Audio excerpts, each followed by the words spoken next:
names and locations have been changed to protect the innocent. Fatima Cigarettes, best of all long cigarettes, brings you Dragnet.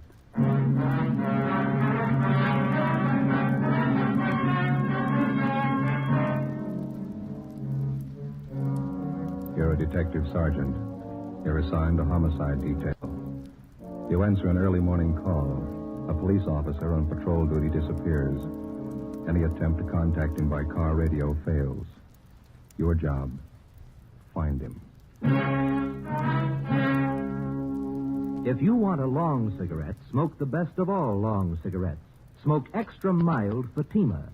Yes, Fatima is the king-size cigarette, which contains the finest Turkish and domestic tobaccos, superbly blended to make it extra mild, to give Fatima a much different, much better flavor and aroma than any other long cigarette. That's why Fatima has more than doubled its smokers coast to coast. Enjoy extra mild Fatima yourself. Best of all, long cigarettes. It's wise to smoke extra mild Fatima. It's wise to smoke extra mild Fatima.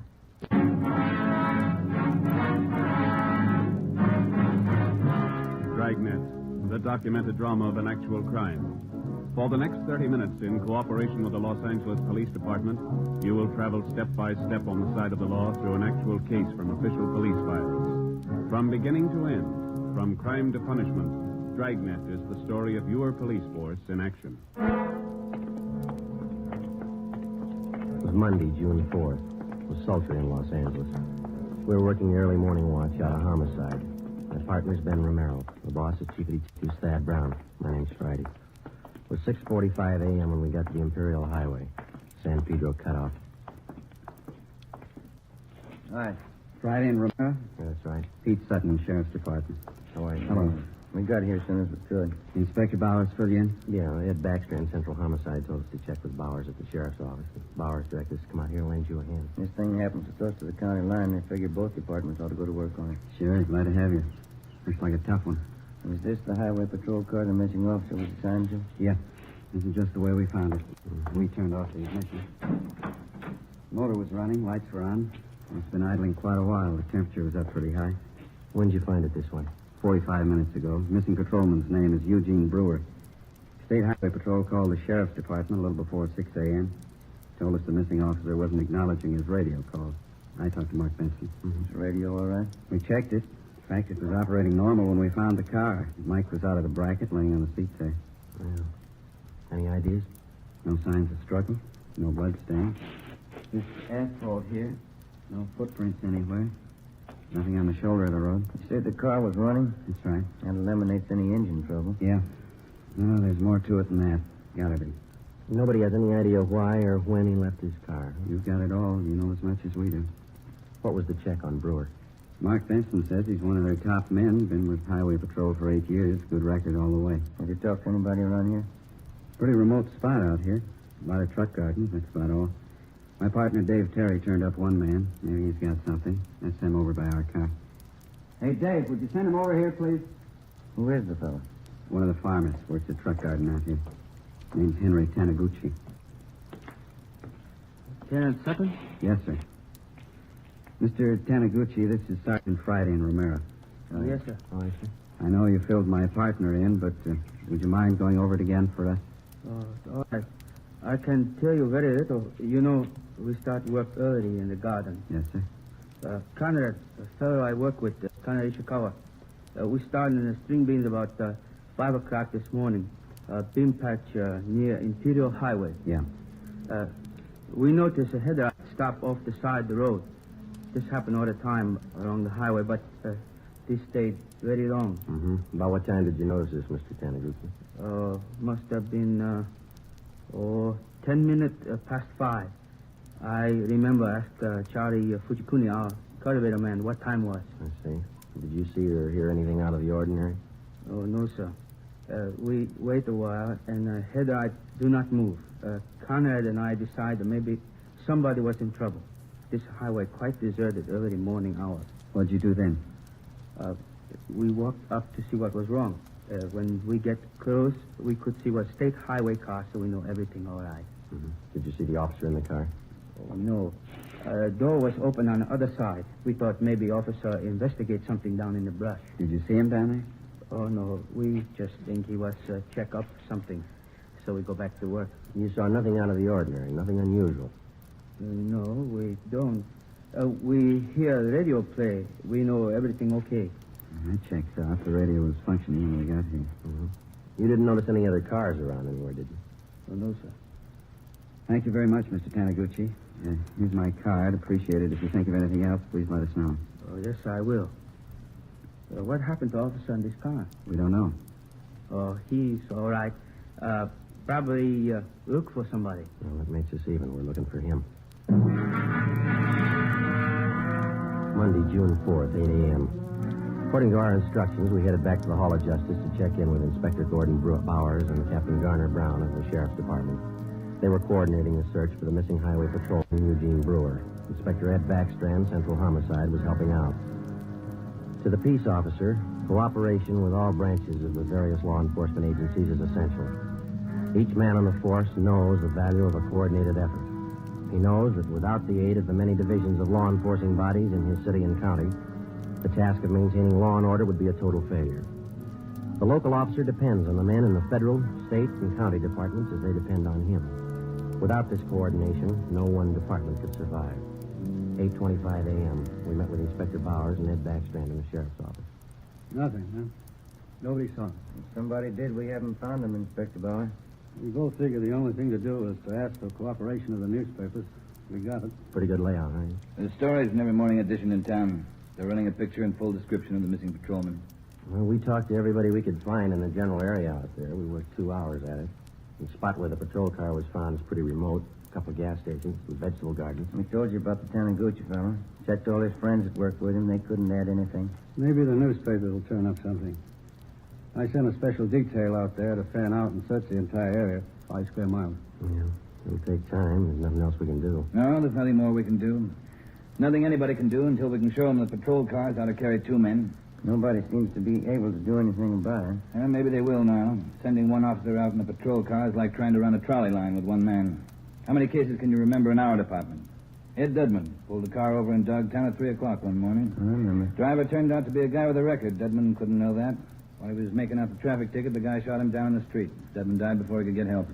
Yeah, we do a lot of griping in the detective division, but those men in the patrol cars and the motorcycle boys, they get the dirty end of the deal for sure. You bet they do.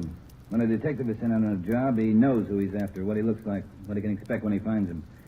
The boys in the patrol cars answer a call at 390 or 415 or 507. Sure, we know what they're supposed to be, but how often do they turn out that way? Prowler or peeping Tom? How many times do they have a gun in their pocket? How many cops do they kill every year? We've all been through it. We know what it is. Yeah, but how often do we think about it when we're griping on stakeouts? Let me tell you something. This goes for me as well as you. Let's not forget who the real cream of the force is, the backbone of any police department. Men on wheels. No question there, Skipper. Sorry, I didn't mean to make a speech, but when something like this happens, it gets to me. We're riding on short odds as it is. There ought to be 2 men in every patrol car. Well, it should have been somebody else with Brewer. The guy on the job just doesn't disappear without a trace. It's just what he's done. He's checked everywhere, everything. Excuse me. Powers. Who? Yeah, send him right in. This might help. Truck driver by the name of Nat Wolf. Says he's got something for us. Come in. Mr. Wolf? Yes, sir. Come in. Mr. Wolf, Inspector Backstrand, Sergeant Friday, and Romero. How do you do? All right. I saw the story in this morning's Times. I don't know if what I got's worth anything, but I figured I'd better pass it along to you guys. Something on the missing highway patrolman? Well, I don't know. The reason I'm here, maybe it's just a coincidence, but I gave a fellow a hand earlier this morning out of the Imperial Highway, not far from where the paper here says an empty patrol car was found. About what time was that, Mr. Wolf? All around 4:30 this morning. You want to tell us about it? Yeah. I'm an independent trucker. I haul topsoil for different nurseries.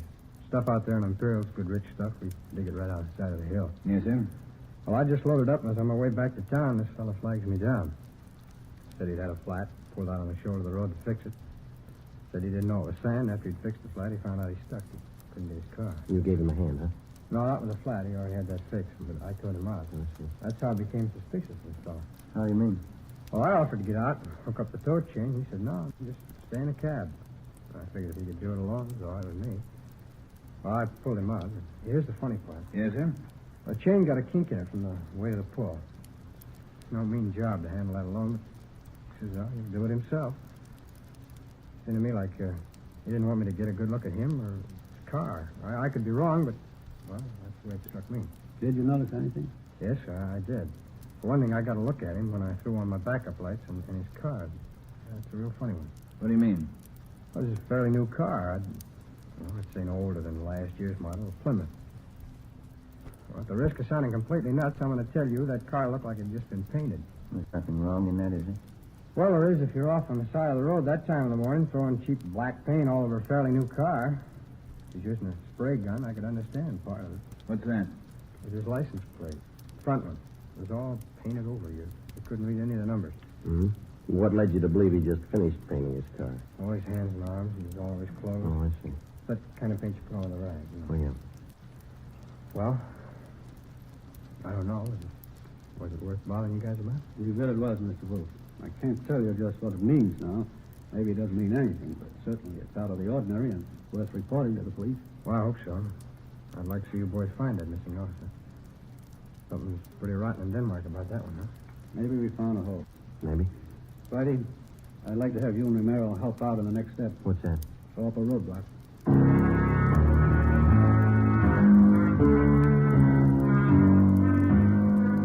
10:30 a.m. Before we left the sheriff's office, the truck driver, Nat Wolf, gave Inspector Bowers a description of the man in the Plymouth sedan. Together with Lieutenant Pete Sutton and Dave Terry, we drove to the Imperial Highway. Nat Wolf showed us the spot beside the road where he towed the man. The area was checked and sample scrapings of the black paint were taken. There was no chance of taking a tire impression because of the loose sand in the area. All physical evidence was taken to the crime lab for analysis.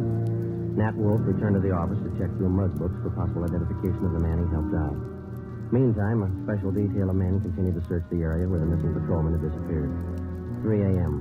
According to instructions, a roadblock was established at the spot where the abandoned patrol car had been found. Imperial Highway, San Pedro cutoff.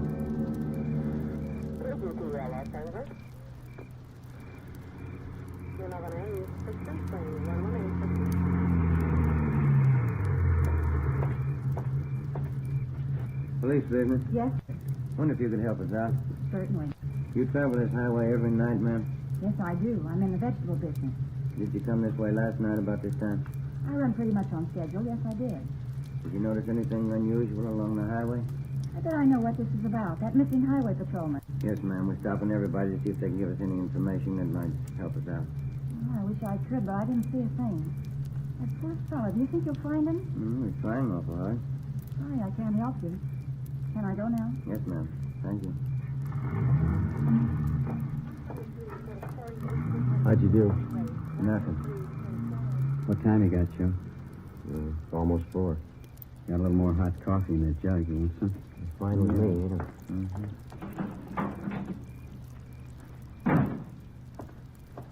Here we are.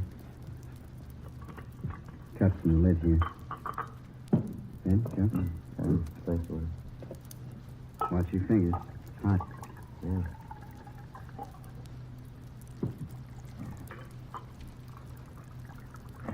Good. I'll take this one. I'm going to put my coffee on the fender here. Don't knock it off, huh? All right. Thank you. Hey, wait a minute. Wait a minute, fella. Can you see my light? I haven't even got a cigarette. I mean my flashlight. I got a cigarette lighter if that'll do you any good. You've been drinking, haven't you? Yes, I have. I never get drunk, but I've had a little drink. Well, I'm sorry, but I'm going to have to ask you to pull over to the side of the road. Okay. What happened to my car? It broke. You better let me do it, huh? You want to slide over a little bit there? I never pick up hitchhikers. No, I'm just going to move your car off the side of the highway there. Any trouble, Joe? No, 502. We'll have to hold him a while. Well, tell your friend to get in, too. It's a sedan. We're not going far.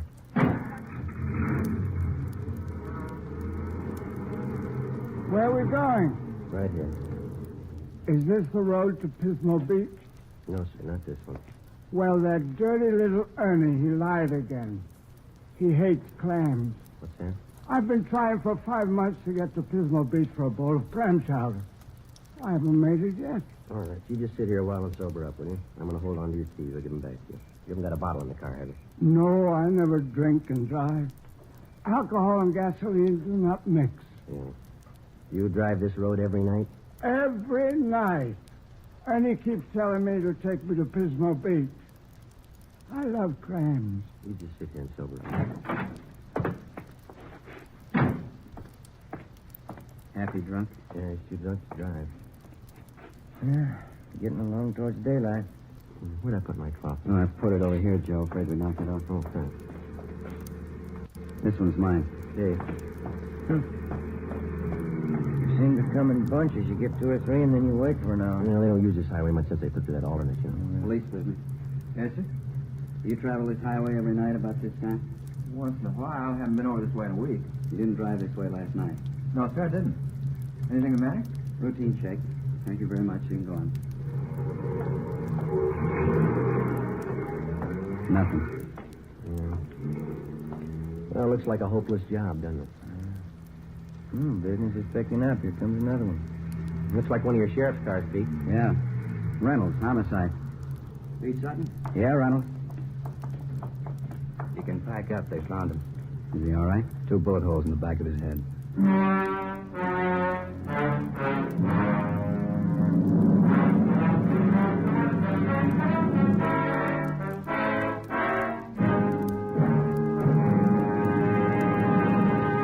You are listening to Dragnet, the case history of a police investigation presented in the public interest by Fatima Cigarettes.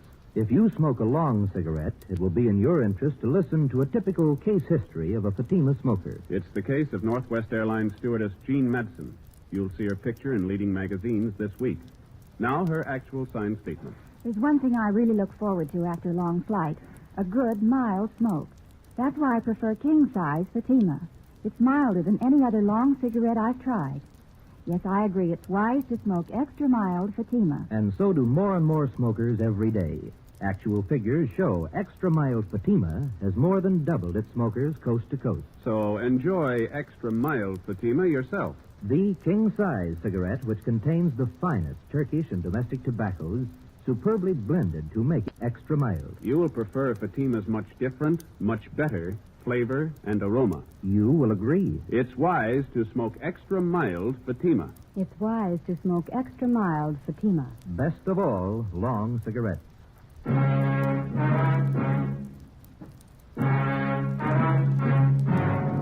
a.m. Tuesday.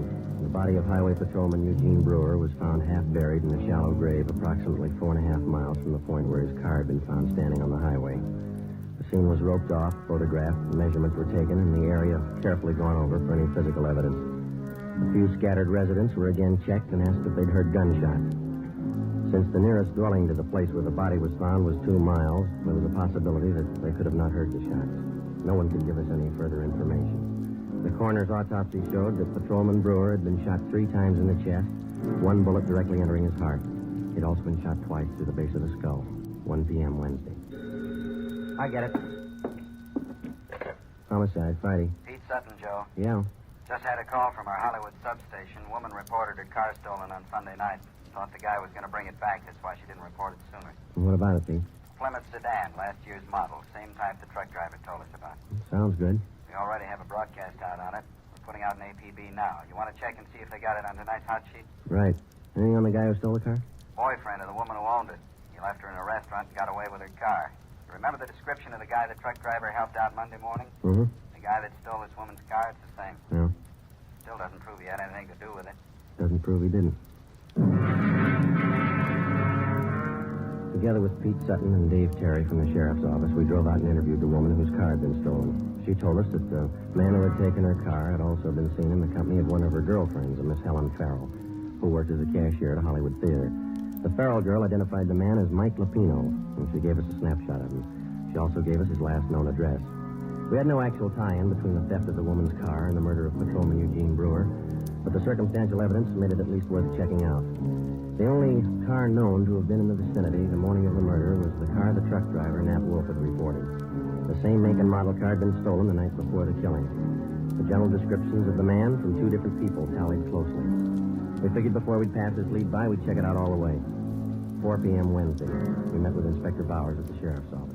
We checked this Lapina's apartment, found a shirt and a pair of pants. Black paint on both of them. I sent to that truck driver, Nat Wolf, to identify this picture here.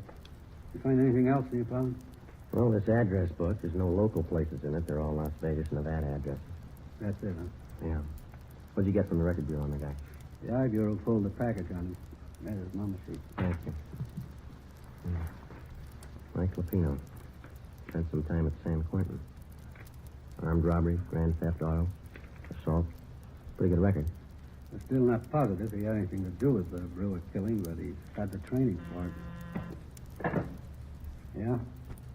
Send him right in. Nat Wolf. Mm-hmm. Come in, Mr. Wolf. Thanks. A dirty shame about that boy. I read about it in the paper. Yeah. Got a photograph we'd like you to look at, Mr. Wolf. You bet. Yeah, that's the man. You're sure? Sure. No mistake. Hey, why do you suppose you was painting that car at 4 o'clock in the morning? Maybe that's what that patrolman wanted to know.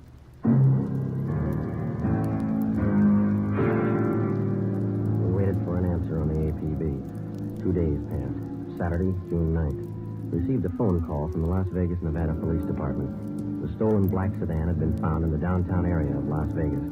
We requested them to put a stake out on the sedan and asked them not to disturb either the car or its contents. Together with Pete Sutton from the sheriff's office, Mark Benson from the Highway Patrol, and Ray Pinker of our crime lab, we flew to Las Vegas. Pinker checked the stolen car. Embedded in the rear seat were 2 spent bullets. There were also bloodstains on the seat and on the floor of the car. Pinker flew back to Los Angeles where the evidence was analyzed. The bullets found in the car were fired from the same gun as the bullets found in the body of the dead patrolman. Fingerprints lifted from the stolen car matched those of Mike Lapino.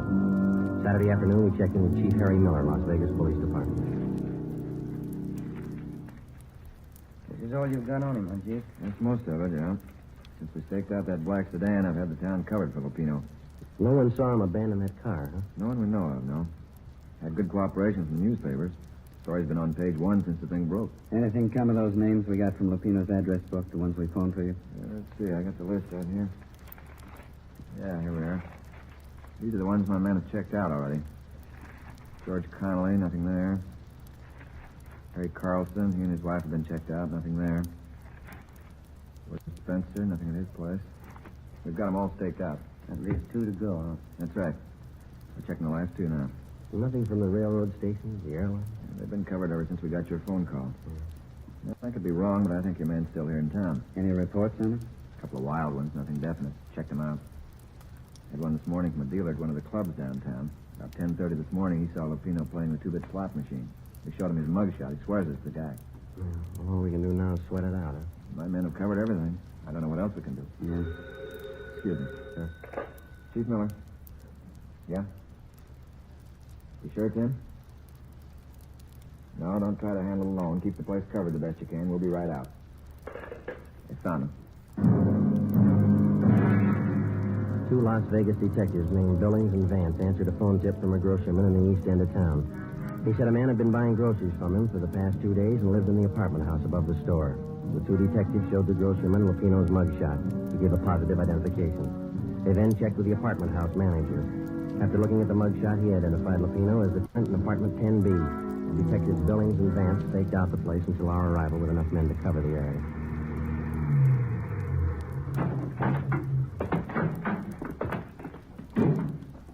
Vance?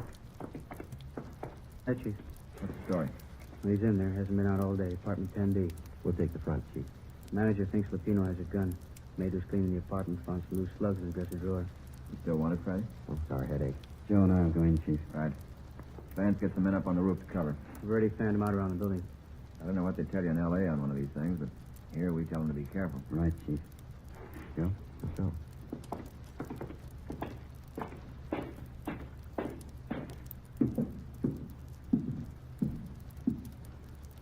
B's on the second floor.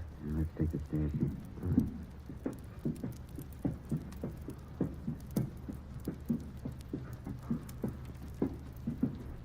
It's a long way up, isn't it? Yeah.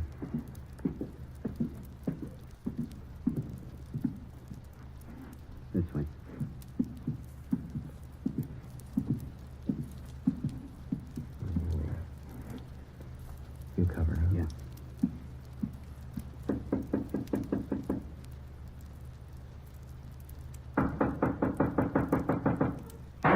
me. Shot right through the door. Yeah, he's got 2 left. You got another gun. Now, let's take him. One good kick ought to get the lot. Right. Just a minute. Let's go, Pete. I got it! Watch that gun, will you?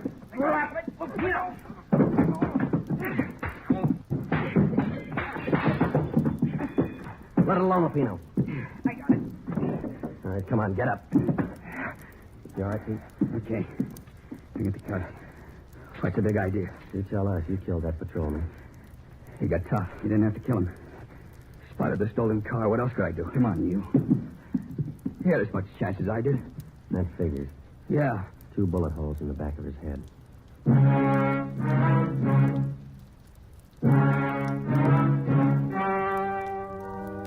The story you have just heard was true. Only the names and locations were changed to protect the innocent. On October 2nd, trial was held in Superior Court, Department 91, City and County of Los Angeles, State of California. In a moment, the results of that trial. And now, here is our star, Jack Webb. Thank you. The working detective knows that every member of his local police department is a qualified man. He knows that his fellow peace officers have been carefully selected to perform their specific duties by trial, by examination, and by results. And so, with a cigarette, the makers of Fatima carefully select and blend only the finest Turkish and domestic tobaccos to make Fatima extra mild. Best of all, long cigarettes. If you're a long cigarette smoker like I am, smoke Fatima. Every pack is extra mild. Fatima.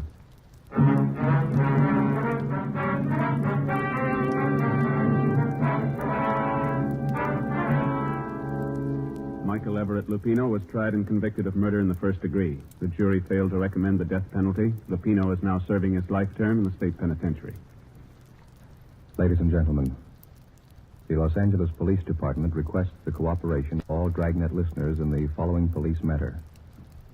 The Los Angeles Police Department would like every and any information regarding a gun fitting the following description. 38 caliber special Smith & Wesson revolver, gold seal model. The gun has a blue steel 4-inch barrel. The serial number is 210088. 210088. If you have any information as to the past or present whereabouts of this gun, contact W.H. Parker, Chief of Police, Los Angeles, California. This is a very important matter. All information furnished will be held in strictest confidence. Thank you. You have just heard Dragnet, a series of authentic cases from official files. Technical advice comes from the Office of Chief of Police W.H. Parker, Los Angeles Police Department. Coming up, Duffy's Tavern. 3 times mean good times on NBC.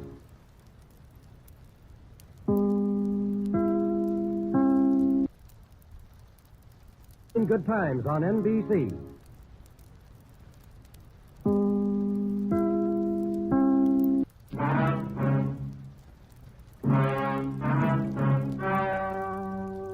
The story you are about to hear is true. Only the names have been changed to protect the innocent. Fatima Cigarettes, best of all long cigarettes, brings you Dragnet.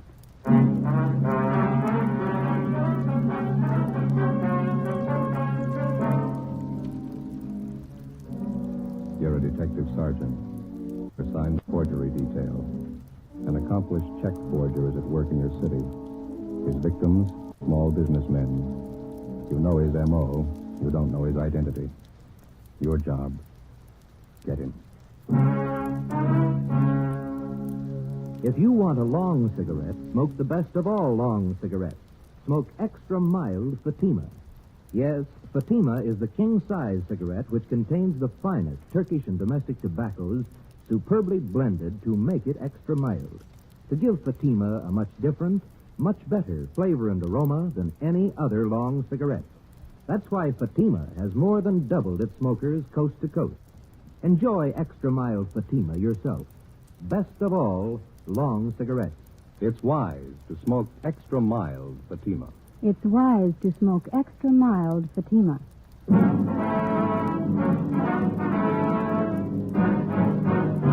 Dragnet, the documented drama of an actual crime. For the next 30 minutes, in cooperation with the Los Angeles Police Department, you will travel step by step on the side of the law through an actual case from official police files. From beginning to end, from crime to punishment, Dragnet is the story of your police force in action. It was Monday, February 4th. It was cold in Los Angeles. We were working a day watch out of forgery detail. My partner's Ben Romero. The boss is Captain Elliott. My name's Friday. I was on the way home from the office, and it was 8:25 p.m. when I got to Collis Avenue. Number 4656. Joseph, that you? Yeah, Ma. We're in the living room. We have company. Oh, that's so?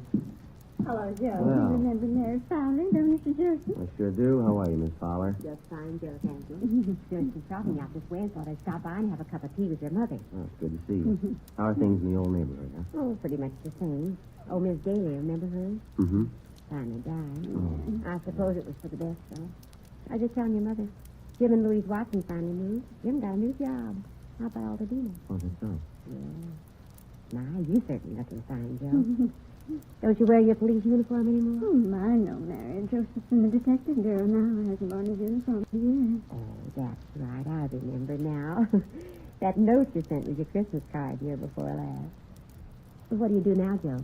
Forgery detail. My partner and I handle bum check cases. My, that certainly must be interesting. Have you had your dinner, Joseph? Yes, ma'am. I stopped at a place out in Santa Monica and had something. Yes, well, Mary brought me some nice coffee cakes. Pineapple filling. Wouldn't you like one with a cup of coffee, Joseph? No, I don't know, Then Ma. you sit down in your chair there and rest yourself. Oh, I'm so tired. I have no idea how hard they work, those young fellas.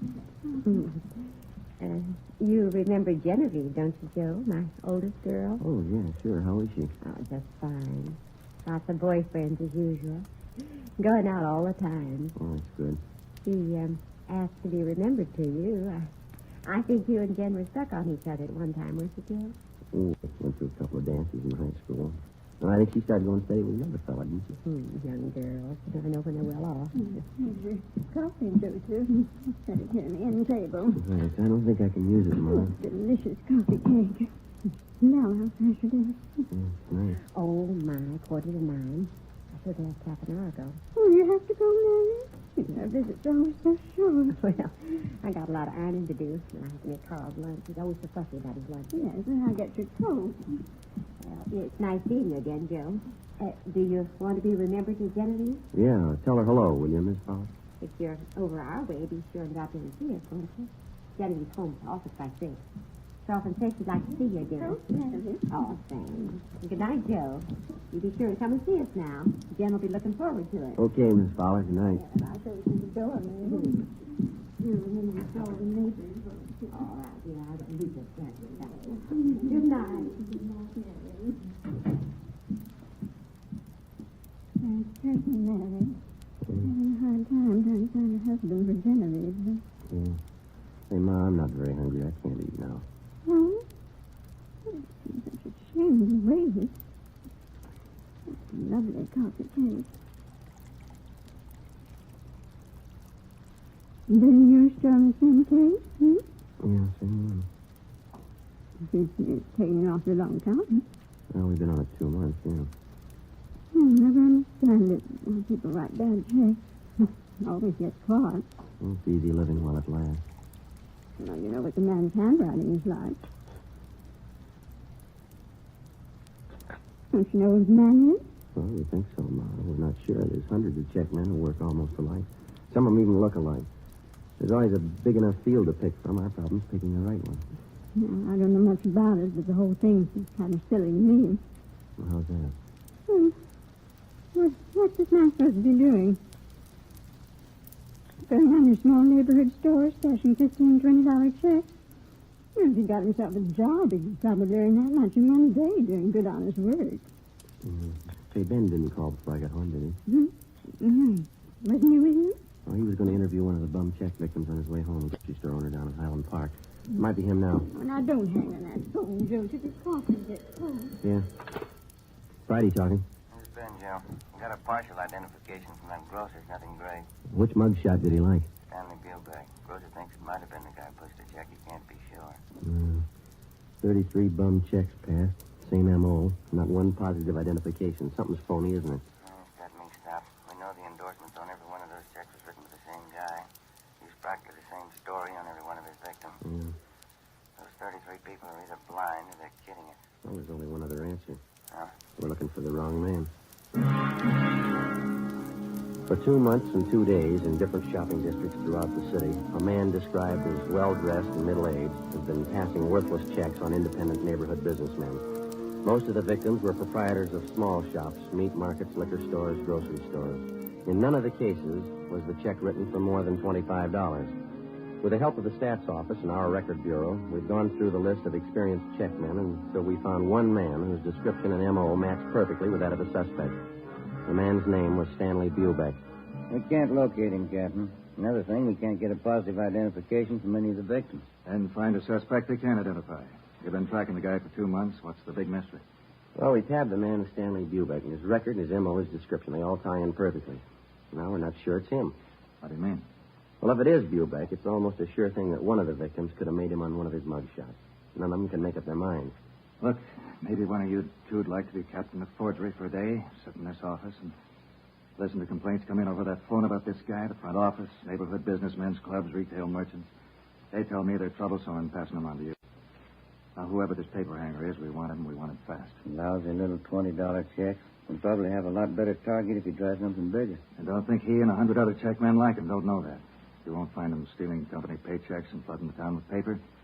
They take it from the little guy, and they take it in small amounts, but add up those small amounts at the end of the year, and they'll scare you. That's the rotten part about it. None of those victims can afford a bad check. That grocer Donnelly stands on his feet all day to net a profit of $10, $15. He gets tagged with one bad check, and he's working for nothing. We've got bulletins out on the suspect to all the small businessmen in town. They've all been alerted. Excuse me. Captain Elliott.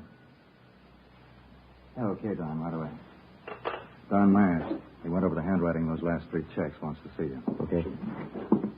How about that special bulletin you got out to the prisons on Stanley Bubeck? Any replies? Nothing yet, Skipper. All right, stay on it. Right, let's go. It's a sour deal. I'd give a right arm for a line on this guy. Yeah. Well, it'd move a lot faster if somebody'd help us follow those checks closer. The way it's running now, we hear about the paper 2 weeks after it's been cashed. The Bubeck thing isn't helping much. No use find another line we get it settled. Hi, Don. Oh, hi. Just finished up on those last 3 checks that came in. You want to give them a look? How do they shape up? Well, you can see for yourself. Right here. Yeah? Here are the 3 I just went over. Mm-hmm. And here are half a dozen bad ones for cash last month. Now, the endorsements on this half doesn't match perfectly. And those other 3? Well, I'd say they were endorsed by the same person. Now, look here. You can notice the capital letters. Now, he still handles them the same way. Disconnected from the other letters in the first name. See? Yeah. But he connects the capitals in the last name. See? Mm-hmm. Not very bright. Yeah.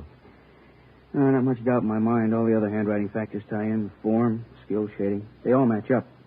The movement, terminals, they're all the same for my money. Here, the way he writes the lowercase letters. Yeah, that cinches it for me. How's that, Don? Well, here. The inclination of the terminal stroke on the S. See it? Degree of slant above the horizontal is just about 55 degrees in all cases. Mm-hmm. Now, the finger movement in his capitals have plenty of freedom. They're not shaded much. Yeah. Nothing like this in his lowercase letters, though, you see? Here. Yeah, I think I know what you mean. Not much freedom here. Lots of shading. And the pressure on the lips. Here. They match up. Mm-hmm. Same on the downstroke. No, I'd say the skill is medium in all cases. Embellishments, both class 2. No changes at all in the style? Oh, he made the signatures look a little different. All 8 factors match up, though. It's the same person. All we have to do is find him. Hey, how about this fellow Stanley Bubeck? I thought you had him tapped. Well, we're not too sure about him, but it's the only line we got to work on, so it'll have to do for now. Mm-hmm. Well, Merrill, the man in the office, President Joe. Name's Loomis. Right, Fred. Be there in a minute. Okay. Well, thanks, Don. We'll check you later, huh? Sure, okay. See you. Let's go, Ben.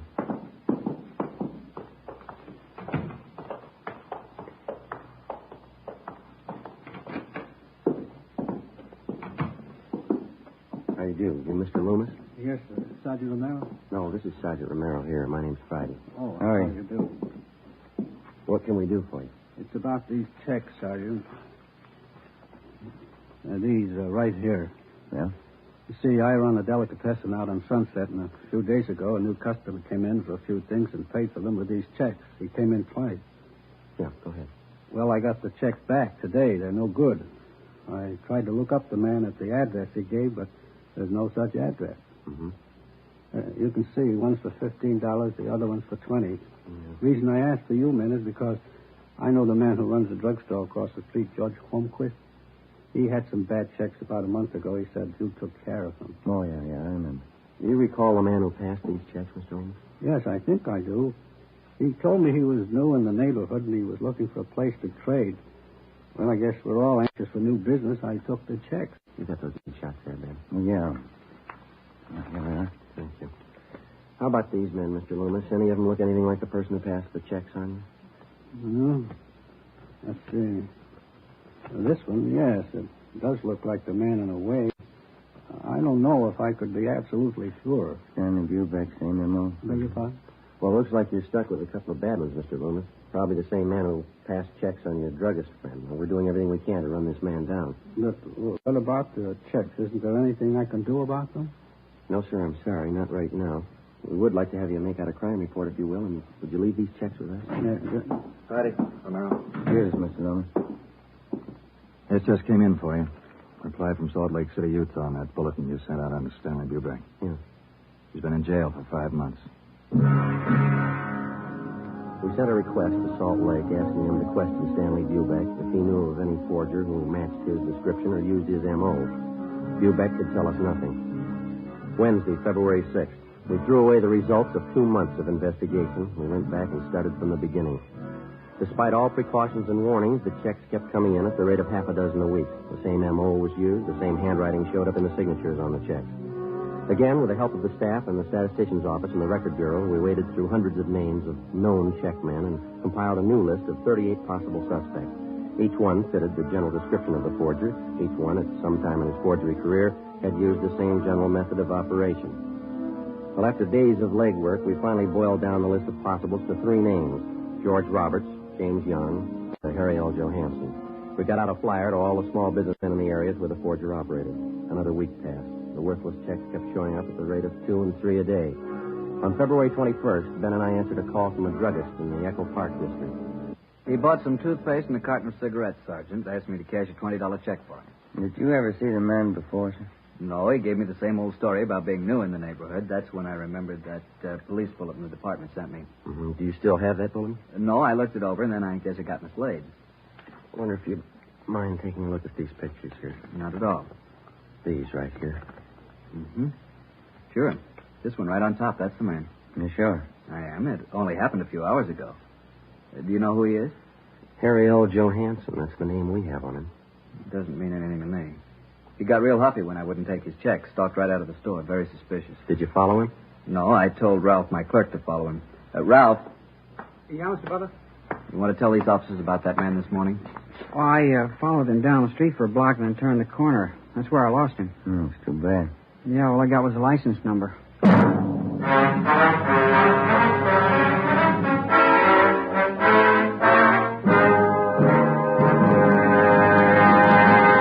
You are listening to Dragnet, the case history of a police investigation presented in the public interest by Fatima Cigarettes. If you smoke a long cigarette, it will be in your interest to listen to a typical case history of a Fatima smoker. It's the case of Northwest Airlines stewardess Jean Matson. You'll see her picture in leading magazines this week. Now, her actual signed statement. There's one thing I really look forward to after a long flight. A good, mild smoke. That's why I prefer king-size Fatima. It's milder than any other long cigarette I've tried. Yes, I agree it's wise to smoke extra mild Fatima. And so do more and more smokers every day. Actual figures show extra mild Fatima has more than doubled its smokers coast to coast. So enjoy extra mild Fatima yourself. The king-size cigarette, which contains the finest Turkish and domestic tobaccos, superbly blended to make it extra mild. You will prefer Fatima's much different, much better flavor and aroma. You will agree. It's wise to smoke extra mild Fatima. It's wise to smoke extra mild Fatima. Best of all, long cigarettes.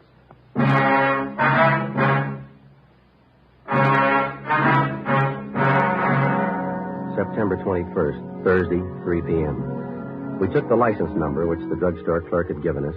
We went back to the office and checked it through DMV. We found the car was registered to a Russell Burroughs on Pico Boulevard. We checked him out. He told us that he had loaned his car the day before to a friend of his. He identified the friend as Harry L. Johansson and gave us his last known address, 614 Elderwood Avenue. We got out a broadcast on the car. The Elderwood Avenue address turned out to be a single-story wooden frame house in the southern part of the city on the edge of the industrial district. It needed a coat of paint. A woman in her elderly 30s answered the door and identified herself as Mrs. Johansson. She invited us into the living room. There was a baby playing on the floor. I don't expect my husband home for another 2 weeks, Sergeant. He's a cosmetic salesman. Travels all over the western states. When did he leave on this last trip, Mrs. Johansson? The first of the month.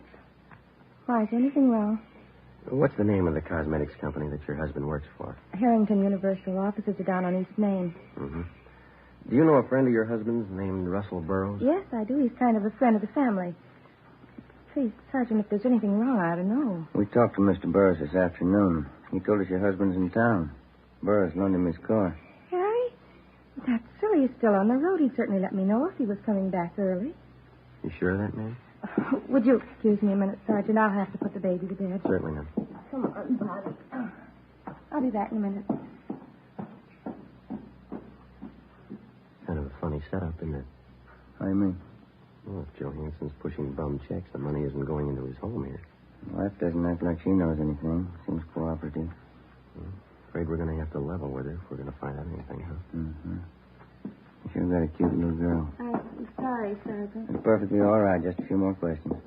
Is it possible that your husband could be in town and you might not know it? I mean, could he be staying with a friend or some relatives? No, if Harry was in town, he'd come home. Why would he stay with anyone else? When did you last hear from your husband? Last week. He wrote from San Francisco. The letter's right there on the mantel. Oh, huh. Well, besides that letter, do you have any other samples of your husband's handwriting around the house? Well, I think so, yes. Where did you say you were from? Central Division, Forgery Detail. You investigate checks, bad checks. Yes, ma'am, that's right. And you know about my husband. His prison record, yes. Harry promised me he was through with all that. He gave me his word. Sorry, ma'am. About a month ago, he had some extra money. He wouldn't tell me where he got it. Look, Sergeant, maybe you've made a mistake. Maybe it's not Harry at all. You're not sure, are you? Did your husband use the phone much? I mean, for out-of-town calls, say? No. Just that one toll call, a Long Beach number, I think. He has a business friend down there he used to call. Do you know the number, ma'am? I can show you. It's on last month's phone bill. Please, Sergeant, if Harry's done something wrong, he did it for us. Me and the baby. Harry's not bad. Yes, ma'am. He's done something. He did it for us. Harry hasn't had it easy. He wanted to get things for the baby. Clothes, a better house. All he wanted was a little happiness. A little happiness. You had it wrong, ma'am. You don't buy it with bum checks. Before we left Mrs. Johansson, we called and had a stakeout placed on the house. And then we got a sample of her husband's handwriting and the Long Beach telephone number that he was in the habit of calling. The next morning, Don Myers in handwriting compared Harry Johansson's letter with the signatures on the worthless checks. It matched. We called the Harrington Universal Cosmetics Company. They never heard of Harry Johansson. We called that Long Beach phone number. A woman answered and gave us the address where the telephone was installed. Turned out to be a swanky, modern apartment house. In apartment 18, we interviewed a good-looking brunette. She identified herself as Harry Johansson's common-law wife. She was well-dressed, and the apartment was virtually furnished. What's it all about? What do you want, Harry? Police business. You know where he is? Well, what's he done? Do you know where he is? He drove into Hollywood this morning. Might be back tonight. I don't know for sure. Is this your apartment? Yeah. Mine and Harry. You're sure that Johansson's not here now? Of course I'm sure. Why? Oh, and you won't mind if we come in and look around, huh? I have a right to know what it's all about. Johansson's wanted for forgery. Now, if you want to get involved, you help him hide out. I'm not asking for that kind of trouble. Go ahead and look. Take the bedroom, will you, Ben? Right. Never mind, Cop. Thanks for the help, honey. I don't want any part of your troubles, Harry. I didn't know a thing about it, okay? Ben? Yeah. You better come along, too, lady. Well, tell them, Harry. I don't know what it's about. What's the idea of getting me mixed up in it? How do you think I was paying for this place? Taking you out, Buy enough clothes for you. I don't want any part of it. 3-room apartment, a couple of dresses. That's all he ever got me. You got no complaints, lady. Huh? That's more than he bought his kids. 1 p.m. Friday. Ben and I took Harry Johansson to the county jail where he was booked for suspicion of forgery. We called Mrs. Johansson and notified her. She immediately contacted friends and relatives and raised enough money for a writ to have her husband released from jail. 3 days later, Johansson was arraigned and a date set for his preliminary hearing. After the arraignment, Ben and I took him back to the county jail for rebooking. I'd like to ask you a question, Johansson. Yeah? You got any money of your own left? Why don't you stick to your own business, copper? That family of yours has had a pretty rough time. Your wife borrowed every cent she could find to bail you out. Now, what's she going to live on? She got relatives. No, there's the elevator. Come on, Johansson.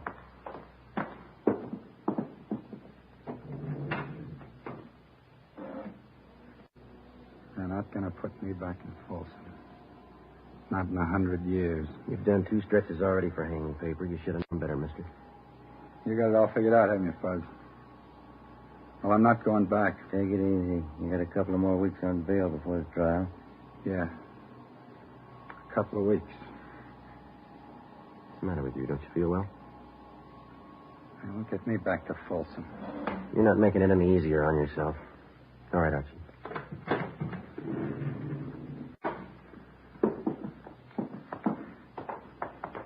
Don't you cops understand? I hate it. Every lousy bit of it. I'm not going back to Folsom. I'm not going back. Now, do you understand? It's a good idea, mister. You remember that when you get out. We booked Harry Johansson in the county jail. His bail was continued, and he was released pending the trial. During the next week, along with the district attorney's office, Ben and I helped prepare the case against Johansson. 3 days before the trial opened, we had a phone call from Mrs. Johansson. She told us that her husband had disappeared. There was nothing we could do until he actually failed to appear in Superior Court at the appointed time. On Monday, April 3rd, the case of the State versus Harry L. Johansson officially opened. The defendant failed to show. A bench warrant was immediately issued, and we got out a broadcast and an APB on the suspect. Stakeouts were placed in his house and at the apartment of his common-law wife. 2 days passed. No sign of him. Nothing, Joe. Bumley just checked it out. How about those 2 ex-con pals of Johansson's? Did you check with them? Yeah, nothing there. I don't see how I can last out much longer. One suit of clothes, no money. We still got a checkbook. When the skipper said he was coming back? On 7:30 tonight. 7:15 now. I get it. Forgery, Friday. Joseph, this is your mother. Oh, yeah. Hi, Ma. I forgot to tell you when you called earlier. You're supposed to be home tonight by 8 o'clock. What's that, Ma? Mary Fowler, she's coming over to visit tonight, and Genevieve's coming with her. Yeah, well, look, will you try to explain to them that I'm working and I can't get away? Huh? Well, all right, Joseph, I'll try. If I possibly can, I'll try to make it home by 10. Will that be all right? Well, all right, Joseph, I'll see what I can do.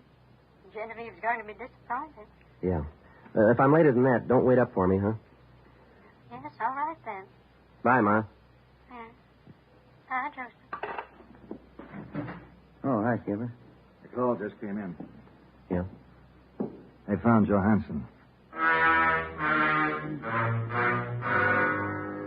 Captain Elliott, Ben, and I drove out the highway to the Tahunga Wash. We turned off and headed into the Mount Gleason area.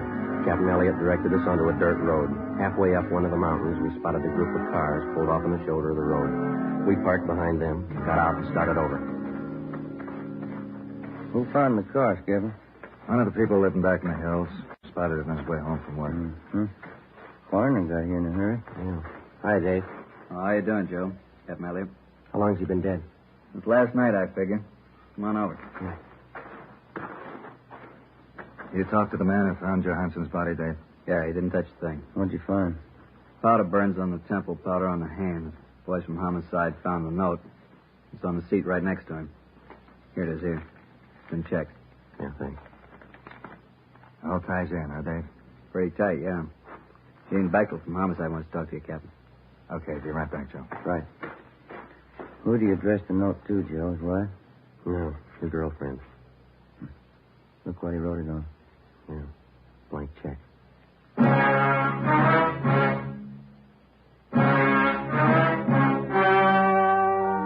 The story story you've just heard was true. Only the names were changed to protect the innocent. On April 9th, an inquest was held in the coroner's office on the main floor of the Hall of Justice, Los Angeles, California. In a moment, the results of that inquest. And now, here is our star, Jack Webb. Thank you.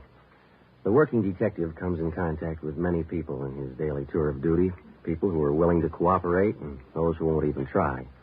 It's a difficult task, but the police officer has been trained to try to please everybody to the best of his ability. So with a cigarette, the people who make Fatima try to please all long cigarette smokers. They carefully select and blend the finest Turkish and domestic tobaccos to make Fatima extra mild, the best of all long cigarettes. Now, if you're a long cigarette smoker like I am, smoke Fatima. Every pack is extra mild. Fatima.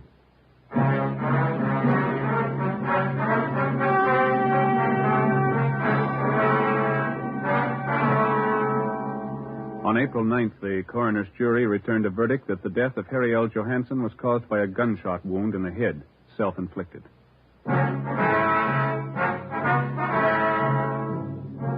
You have just heard Dragnet, a series of authentic cases from official files. Technical advice for Dragnet comes from the Office of Chief of Police W.H. Parker, Los Angeles Police Department. Fatima Cigarettes, the best of all long cigarettes, has brought you Dragnet from Los Angeles. Coming up, Duffy's Tavern. More good times on NBC.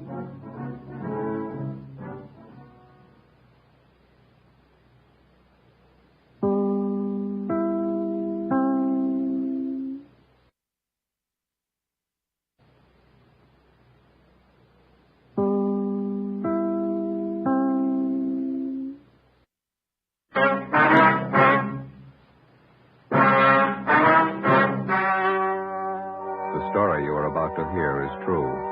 Only the names have been changed to protect the innocent. Fatima Cigarettes, best of all long cigarettes, brings you Dragnet.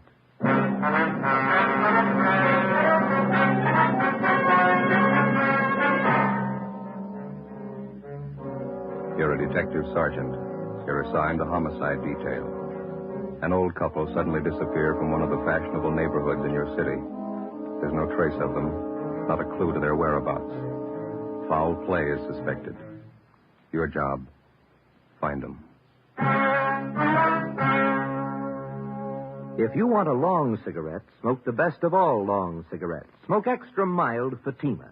Yes, Fatima is the king-size cigarette, which contains the finest Turkish and domestic tobaccos superbly blended to make it extra mild, to give Fatima a much different, much better flavor and aroma than any other long cigarette.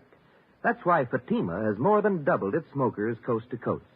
Enjoy extra mild Fatima yourself. Best of all, long cigarettes. It's wise to smoke extra mild Fatima. It's wise to smoke extra mild Fatima.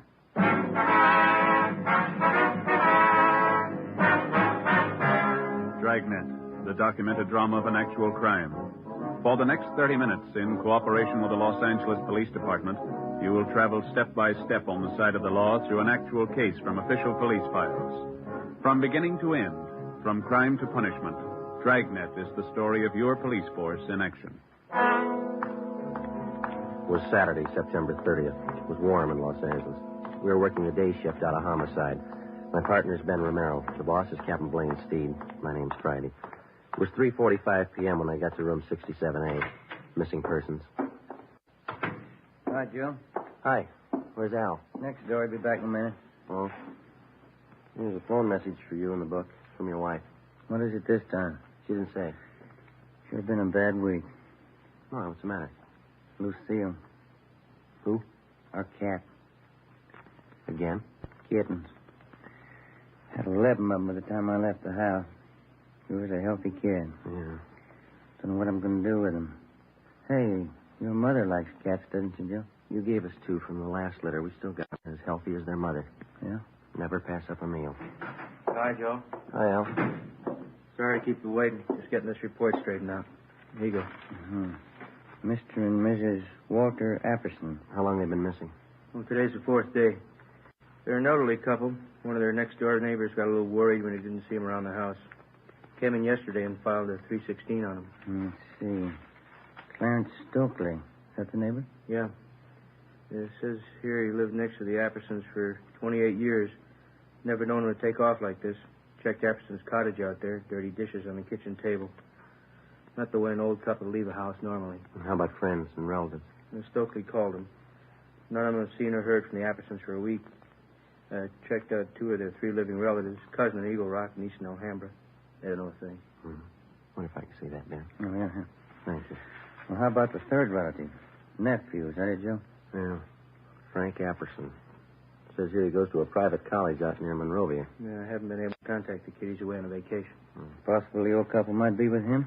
Not according to Stokely. Says the Appersons seldom spend any time away from their home. That's all we've got to go on, huh? Just the neighbor's story? Yeah. Well, he says he checked the garage, too. The Appersons' car's gone. How does that tie in? Well, Mr. Apperson hasn't driven the car for the last year and a half. He has a nephew or some friend drive whenever he wants to go out. One more thing. May mean something, may not. What's that, Al? Mrs. Apperson's an invalid. Yeah? She hasn't left the neighborhood in 10 years. 4 p.m. Ben and I left the office and drove out to interview the neighbor of the missing couple. After checking at his home, we finally located him at his place of business, a small barber shop at the corner of 54th Street and Maxford Place. The chipped gold lettering on the window read, Jim Dandy Tonsorial Parlor. Smaller lettering in the right-hand corner of the window read, Proprietor Clarence Stokely. Except for a man in a white barber's smock sitting in the first chair, the shop was empty. How do you do, gentlemen? Hi. How are you? You Clarence Stokely? That's right. Police officers, Mr. Stokely. I'd like to talk to you about the missing persons report you filed yesterday. Oh, yes. Glad to help. You found out anything yet? You know the Appersons pretty well, do you, Mr. Stokely? 28 years. Sure worried about Walter and Kate. Never known them to do anything like this. Say, I couldn't be of service to you, could I? I just had a haircut a few days ago.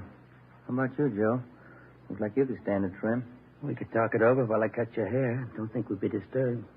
They still look well. Yeah. Okay, fine. Yeah, I'll take your coat. Oh, thank you. Push chair there. You bet.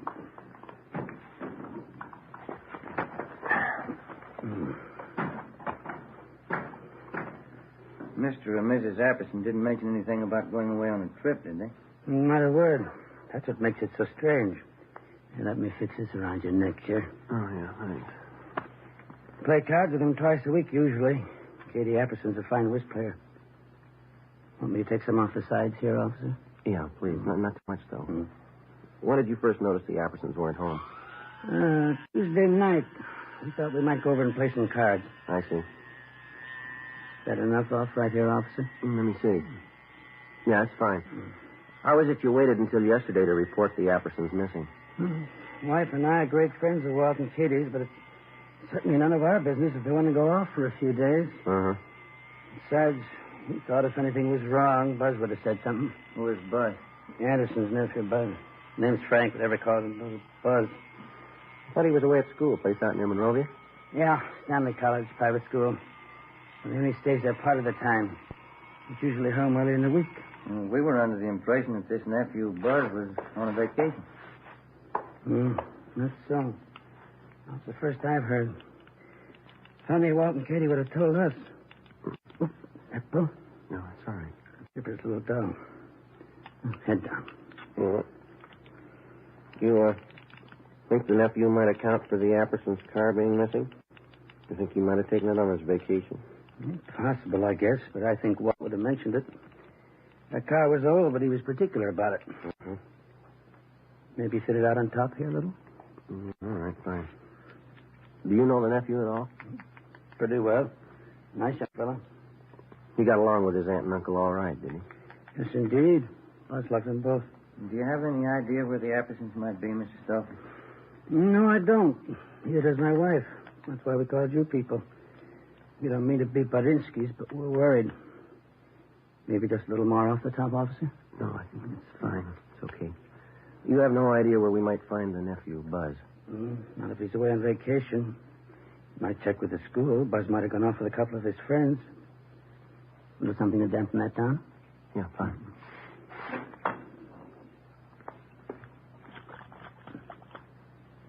Yeah, that porch light of theirs been burning for 3 nights and 3 days. It really kicks up the old electric bill. Maybe the Appersons may have overlooked it. Maybe. All right, sir. Yeah, it's a good-looking haircut if I say so myself. Yeah. Fine. Here you go. Thank you. Oh, here's our card, Mr. Stokely. We'll be checking with you. Bye. Bye.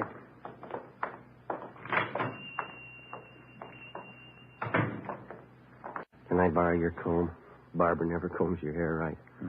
That's not going to help you. Huh? It's the way he cut it. What do you mean? He put the part on the other side.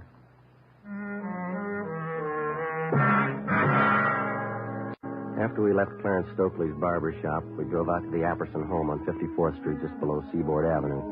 We checked the house from top to bottom. The closets and the bedrooms were well stocked with clothes. None of the luggage seemed to be missing. In the basement, back on one of the cupboard shelves, we found a bottle of cyanide. It was half filled. In the kitchen, we found dirty dishes still lying on the table.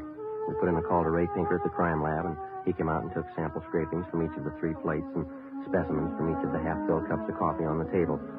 He also took along a bottle of cyanide to examine it for fingerprints.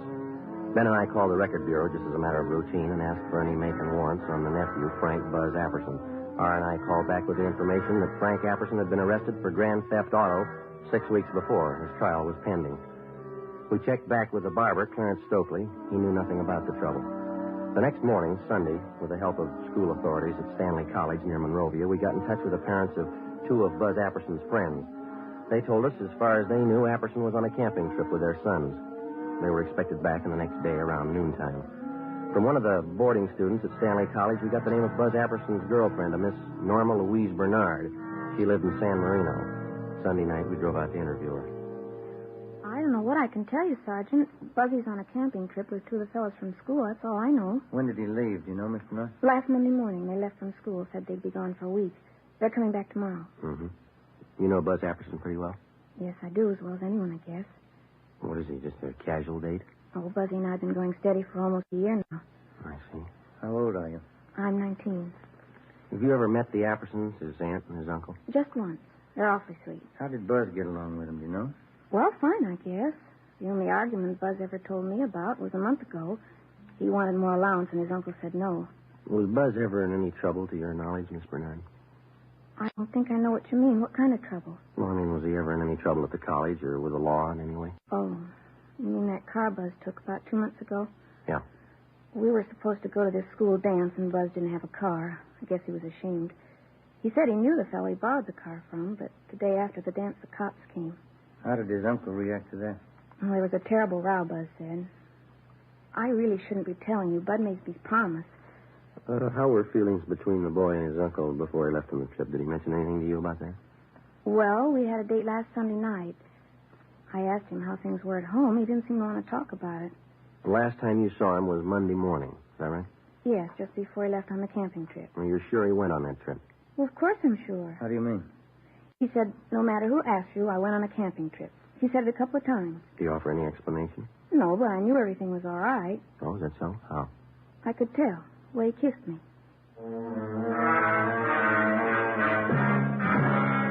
The next morning, Monday, Ben and I checked with missing persons. There was no additional information on the missing couple. We phoned the barber, Clarence Stokely. He had seen or heard nothing further of Mr. and Mrs. Apperson. We went down to the bank where the Appersons had their account. And with the help of the manager, we found that 3 checks had been passed on the Apperson checking account since the previous Wednesday, a full day after the missing couple had been last seen. 1 check was for $100 and 2 for $50 each. All of them had been cashed in Los Angeles and all bore the signature Walter Apperson. After examination, it was found each signature had been carefully forged. 10:45 a.m. We went back to the office. Are you two going someplace? Oh, hi, Ray. No, just coming. You finished checking that stuff through the crime lab? Yeah. I was passing over this way. I thought I'd drop off the report for you. Got it right here. How'd it go? Fingerprints on that bottle of cyanide. Latent print's got a make. Here's the name on it. Frank Buzz Apperson. You look over those dirty dishes we found in the Apperson house? Checked them through. Nothing. How about the samples you took from those cups?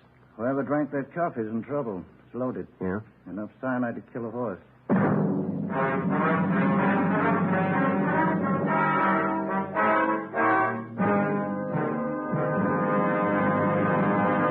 You are listening to Dragnet, the case history of a police investigation presented in the public interest by Fatima Cigarettes. If you smoke a long cigarette, it will be in your interest to listen to this case history recorded by a typical Fatima smoker. Hi there.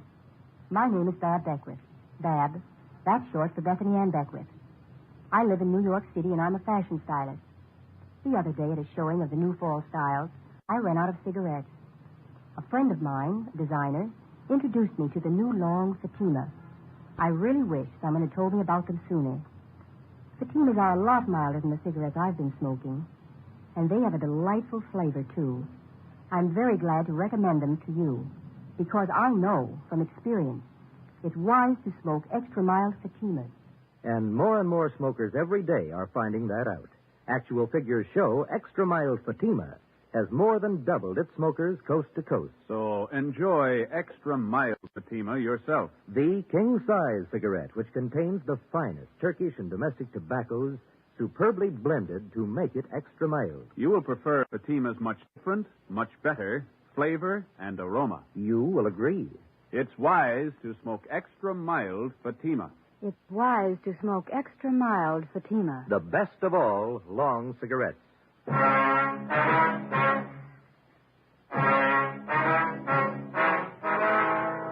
Monday, 1 p.m. We obtained a specimen of Frank Buzz Apperson's signature, and we had Don Myers in handwriting check it out against the signatures on the 3 checks. Both styles of handwriting matched in every detail. At 1:30 p.m., the parents of Buzz Apperson's 2 friends called to tell us that their sons were back from their camping trip. We checked the Apperson home. The nephew wasn't there. We drove out to see his 2 friends. Under questioning, one of them finally broke and admitted that Buzz Apperson had not gone with them on the camping trip. In the process of questioning the boys, one of them told us that he had been with the suspect 2 days before the trip when he purchased some medicine at the campus drugstore. We went to the drugstore and checked the prescription book. It showed Frank Buzz Apperson had purchased and signed for a bottle of cyanide 2 days before the disappearance of his aunt and uncle. Ben and I drove back to the Apperson house. When we arrived, the officers on stakeout had the boy in custody.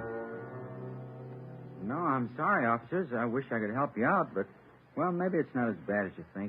When did you last see your aunt and uncle? Monday, before I left on the camping trip. They're in the habit of going off like this, are they? Oh, sure. Aunt Kate and Uncle Walter have friends all over. They go on trips all the time. Is that so? How do they get there? They drive, both of them. They've been driving for years. You talked to your uncle's friend, this Mr. Stokely next door. He says your aunt and uncle haven't been driving for at least a year and a half. Stokely, the barber? He's one of the neighborhood cranks, Sergeant. Anybody around here can tell you that. Minds everybody's business but his own. You don't seem too worried about your aunt and uncle. Think they're all right? Well, we'd have heard by now if they weren't, don't you think, sir? They probably took off on a trip. That's just about the size of it, I think. And how about this trip of yours? Sir? Well, this camping trip that you just come from. Oh, a couple of fellows from school. We went camping up by Big Bear for a week. Mm-hmm. Pretty good fishing for September. Ever been up there? Yeah, have you? Well, sure. I just said that's why we've been camping. Say, I'm a little thirsty. There's a couple of bottles of ale in the refrigerator. Care for a bottle? No, right. No, thanks. Well, would you mind if I had one? Sure could use it. No, you go right ahead. We can talk in the kitchen. Place is in kind of a mess. I guess I'll have to go in and clean it up. Does your aunt usually leave in a hurry like this? Not usually, no. Dishes all over the place. She probably figured she'd wait till she got back to clean up. Mm-hmm. Aunt Kate does things like that once in a while. That so? Yeah, she's like that sometimes. Well, happy days. Yeah.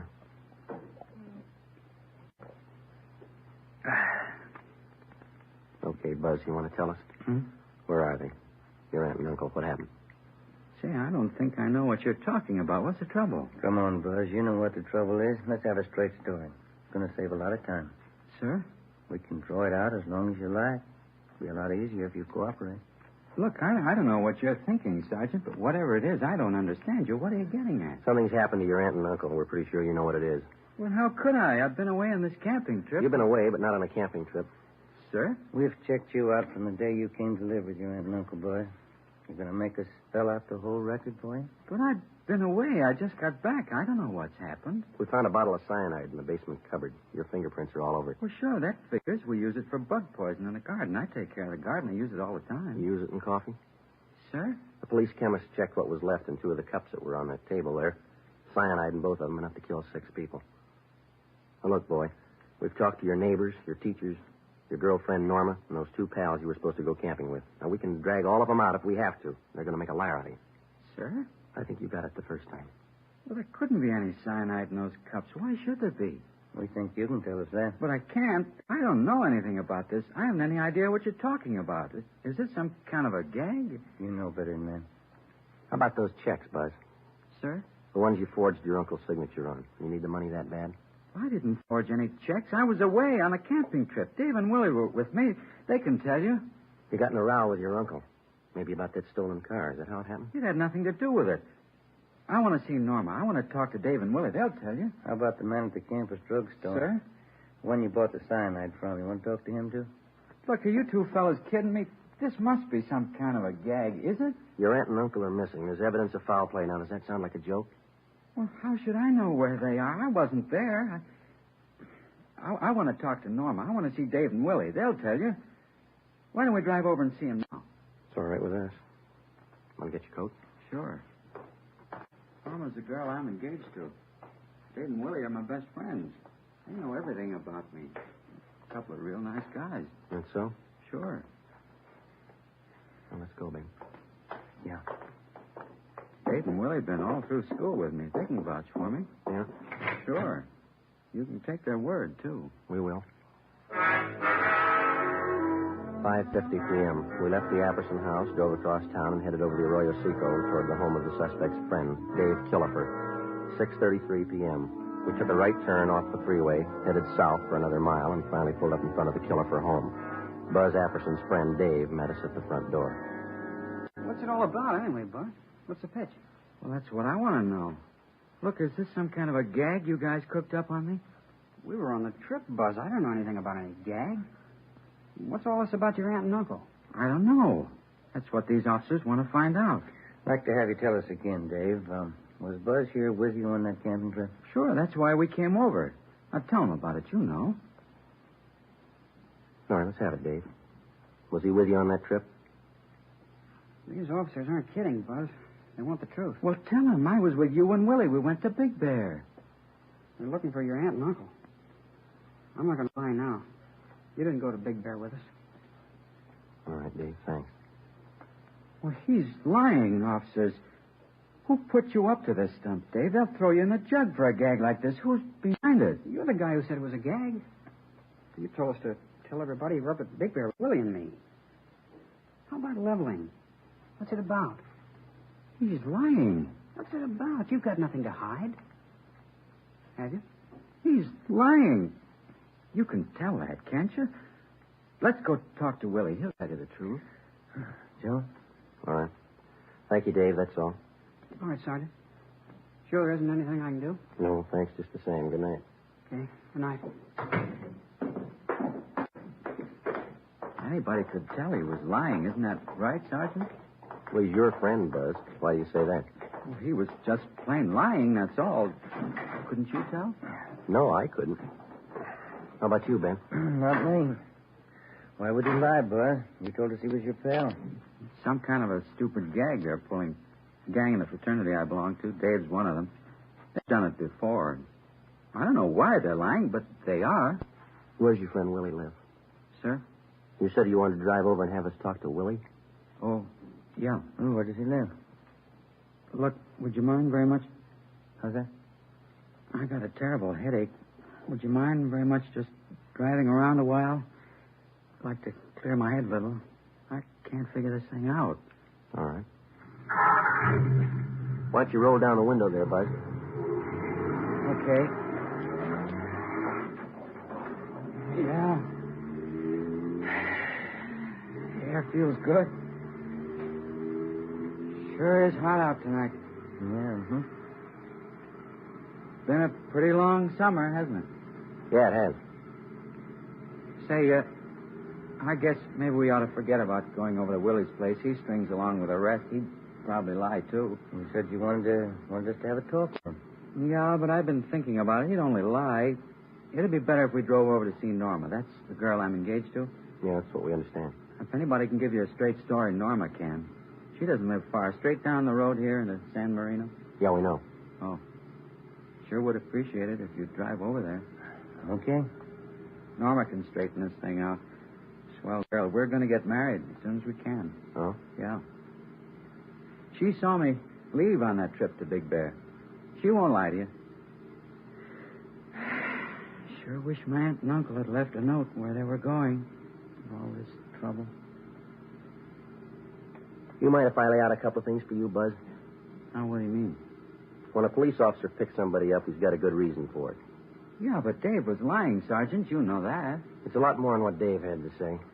Now, you've done something wrong. We don't know what exactly, but we've got an idea, and we're going to find out. You can't prove anything. I got that cyanide for the garden. We used it around the house for different things. You don't use it in coffee cups. What happened, boy? Where's your aunt and uncle? Next turn for Norma's house, up by the signal. Turn left. Yeah. Come on, Buzz. You know what happened. You're going to have to face it sooner or later. If it's not tonight, then tomorrow morning or tomorrow night or the night after. But I don't know what happened. The facts say you do, and they're not going to disappear. Now, you made the problem. It's going to stick out in front of you till we find an answer. How about it? Norma will know what to do. Wait till I talk to Norma. Why don't you stand up and face it, boy? Getting your girl mixed up in this isn't going to help. She'll know what to do. Can she find your aunt and uncle? Can she? How about the 3 checks? How about them? Can she explain those signatures that you forged? Maybe those fingerprints on the cyanide bottle. Can she help you out there? Well, look, Buzz, I believe you. You love the girl. Do you want her mixed up in all this? Here we are, Joe. Okay. It's the right house, isn't it? Yeah. Now, that's Norma's house. All right, what's it going to be? Do we go in? She'd cry. She'd only cry. Norma thinks a lot of me. Yeah? She's a swell girl. I don't want to have to tell her. She'd only cry. Yeah. I killed my aunt and uncle. 8 p.m. Buzz Apperson directed us to drive to San Pedro to the west basin of the Los Angeles harbor. We got out of the car and followed him to the end of one of the piers. He told us his story, and we put in a call to the office. Within half an hour, a fireboat and a barge were on the scene, and a diver was sent down into the water a few yards from the edge of the pier. We stood by and watched. Buzz Apperson, Ben, and I. I put quite a bit of cyanide in the coffee. I had to be sure. How'd you manage to get both of them in the car? I waited till way after dark, and then I dragged them out. Drove down to the end of the pier right here. Put the car in low. It went over. Right where the diver went down. Just this end of the barge. All right. Clear those lines up there. There's the first one. You better stand back there. Yeah. Watch it. Okay, sir. Let's go.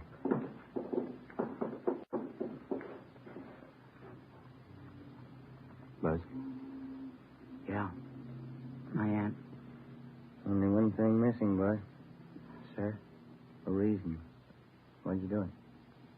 I'm not sure anymore. Stolen car trouble, I guess. My trial was coming up. All that trouble.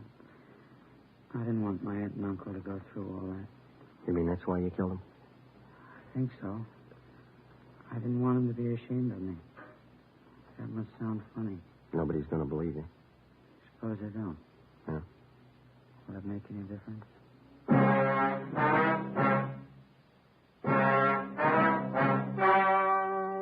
The story you have just heard was true. Only the names were changed to protect the innocent. On December 15th, trial was held in Superior Court, Department 92, City and County of Los Angeles, State of California. In a moment, the results of that trial. And now, here is our star, Jack Webb. Thank you. To successfully prosecute a criminal suspect, the working detective gathers all available physical evidence. And in the crime lab, this evidence is carefully selected and screened to determine its worth. So with a cigarette. The makers of Fatima select and buy the finest tobaccos, both Turkish and domestic. And then these tobaccos are skillfully blended to make Fatima extra mild. Best of all, long cigarettes. Pack after pack, they're extra mild. Now, if you're a long cigarette smoker like I am, smoke Fatima.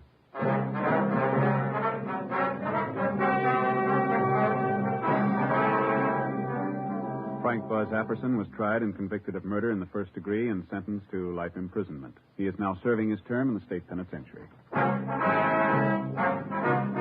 You have just heard Dragnet, a series of authentic cases from official files. Technical advice for Dragnet comes from the Office of Chief of Police W.H. Parker, Los Angeles Police Department. Fatima Cigarettes, the best of all long cigarettes, has brought you Dragnet from Los Angeles. Coming up, Duffy's Tavern. Be sure to hear Theater Guild Sunday on NBC.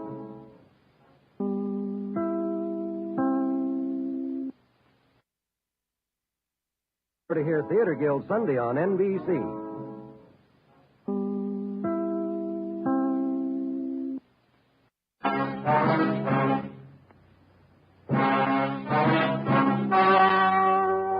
The story you are about to hear is true. Only the names have been changed to protect the innocent. Fatima Cigarettes, best of all long cigarettes, brings you Dragnet.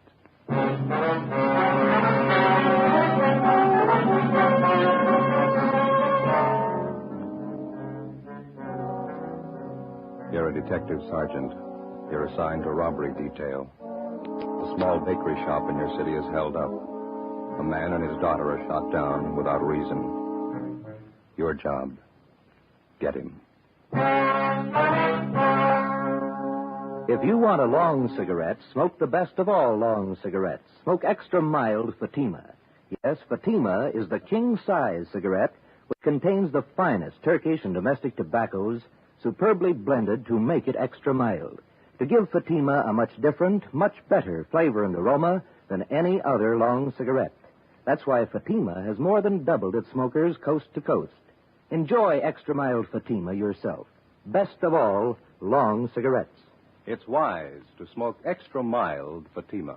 It's wise to smoke extra mild Fatima.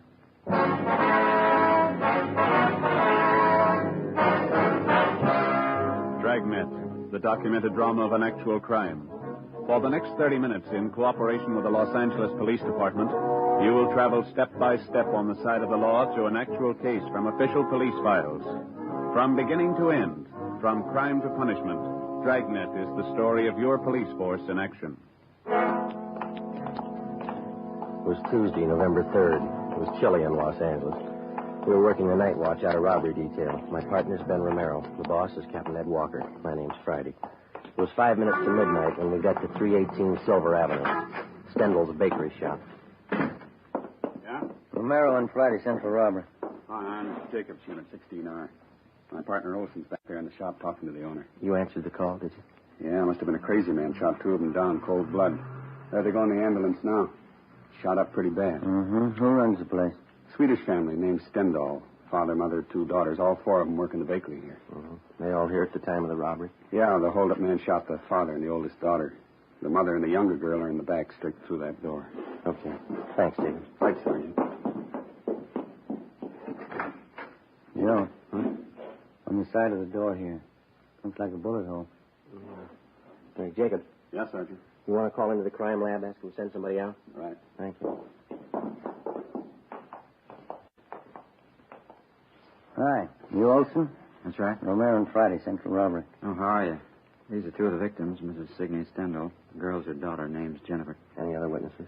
Not so far. Neighborhood around here is pretty deserted this time of night. Hold-up man made a fast getaway. And two people who were shot. What kind of shape are they in? The father, Mr. Stendal, he's got a bullet wound in the right shoulder. Older daughter's a lot worse. Her name's June. 19 years old. Shot 4 or 5 times through the stomach. Mm-hmm. You want to stand by? Right, yeah. Okay. Mrs. Stendal, we're from robbery detail. Ja, how do you do? How do you do? Jenny, var snäll i ansiktsplats så här na 2 stolar. You will excuse me for not getting up, officer. You don't feel so bad. That's perfectly all right, ma'am. Chair for you. Oh, thank you. I get it. Thank you very much. You and your daughter here were in the front of the bakery shop at the time of the robbery. Is that right, Miss Stendal? No. Jenny was back here with her father. That's Lars, my husband. Uni and I were in the shop in front. Oh, who were you with now? Uni and I. June? Mama means June, my older sister. She calls her June. Yeah, June. Oh, yeah. You mind telling us what happened? Well, June and I were scrubbing the floor of the shop. Every Tuesday night we scrubbed the floor of the shop. Then this Man came in and pointed a gun. He wanted our money. About what time did he come in? 11:15, 11:20. I don't remember for certain. He wanted our money, and I gave it to him. How much was that, ma'am? Jenny, du vet. Hur mycket pengar var det förresten? $24. $24. Just the paper money. He took it and put it in his pocket. You, my daughter, she started to cry. The man hit her. She cried some more. Then Lars and Jenny came running from the back. Yes, ma'am. The man pointed the gun. He made Lars and me and Jenny stand against that wall. But not June. He took hold of her. Jenny, hur ser du dig? Den vägen din mannen. Han var där. June... He was getting fresh with her, Mama. The man tried to get fresh with June officers. June hit him. He tried to drag out the door with... Yeah, Jenny hit him. Hit him good. And he went like that, threw her against the counter and pushed June down. Crazy man. Crazy look. He kicked her. Mm-hmm. Then Lars, my husband, he ran at the man. He heard the gun loud, and Lars fell down. And I screamed. Yeah. Jenny screamed. He turned and he saw the man standing over you. He pointed the gun down at her. Yes, ma'am. Crazy look on him. He kept shooting her 4, maybe 5 times. Jenny screamed. She kept screaming. The man ran out the door. It's all right now, Miss Kendall. Had either one of you ever seen this man before? No. Neither did I. Would you know him if you saw him again? Yeah, I think so. I would, officer. I got a good look at him. He was wearing a blue cap like a baseball player wears. Mm-hmm. How'd he get away? Was he on foot or did he have a car? Nobody followed him, but after he left, I heard a car start up down the block, and then it drove away. Do you have anything else to add, Mrs. Stendhal? I hope you catch the man. He's bad. Please catch him. Yes, ma'am. We're going to try. Jenny, var snäll att ge mig nycklar ifrån kassan. Yes, Mom.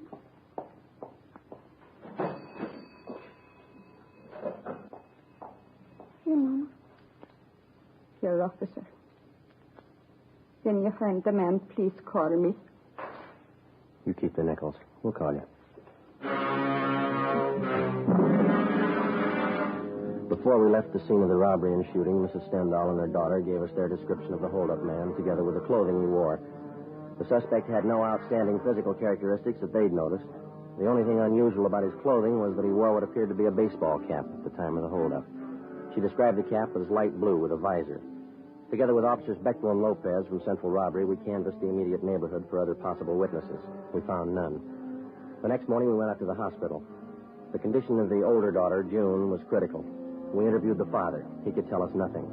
At 10 a.m., Mrs. Stendhal and her younger girl, Jenny, were brought to the office, and we started them looking through mug books of parolees previously convicted of armed robbery. Within 2 hours, both of them positively identified the picture of a recent San Quentin release as that of the hold-up man. His name was Harold Best. We started a quick rundown. You pulled the package on? Yeah, here's the dope. Harold Best. Alias Harold Norris, alias Harold Thompson, alias Tom Norris. One term for armed robbery in Q. Got out 4 months ago. Ammo and description both match. How about the ex-con files? You checking? He's registered. Did you get a hold of his parole officer? Yeah, 2440 Excelsior Avenue is rooming there. Well, that checks with the ex-con files. Parole officer says Best went to work 2 weeks ago at a filling station over on Vermont. Yeah? Doesn't seem to be able to hold a job. Quarrelsome, ran himself into debt. I got it. Robbery, Romero. Yeah, right. That's all, huh? Yeah. Right, bye. Ray Pink at the crime lab. They checked the slugs taken from the 2 victims. Yeah? They came from a .32 caliber revolver. Probably a Colt. Mm-hmm. Anything else? That's it. Not too bad a start. We've had worse. Yeah. Maybe we can make that phone call pretty quick. 2 p.m. Wednesday. Ben and I drove out to his rooming house at 2440 Excelsior Avenue, and we found that Herbert Best was still living there. We had the landlady show us his room. Besides the usual personal belongings, we came across nothing of consequence. After questioning the landlady, we drove to the service station on Vermont Avenue, where Best was supposed to be employed.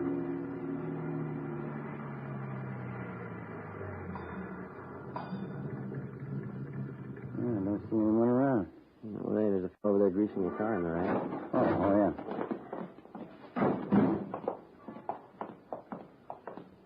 That looks like Best. Mm-hmm. Hey, fella. You. Yeah? Can you tell us if there's a Herbert Best working here? Sure, I'm him. Why? Police officers would like to talk to you. Yeah? What's the matter? Routine investigation. Got a few questions for you.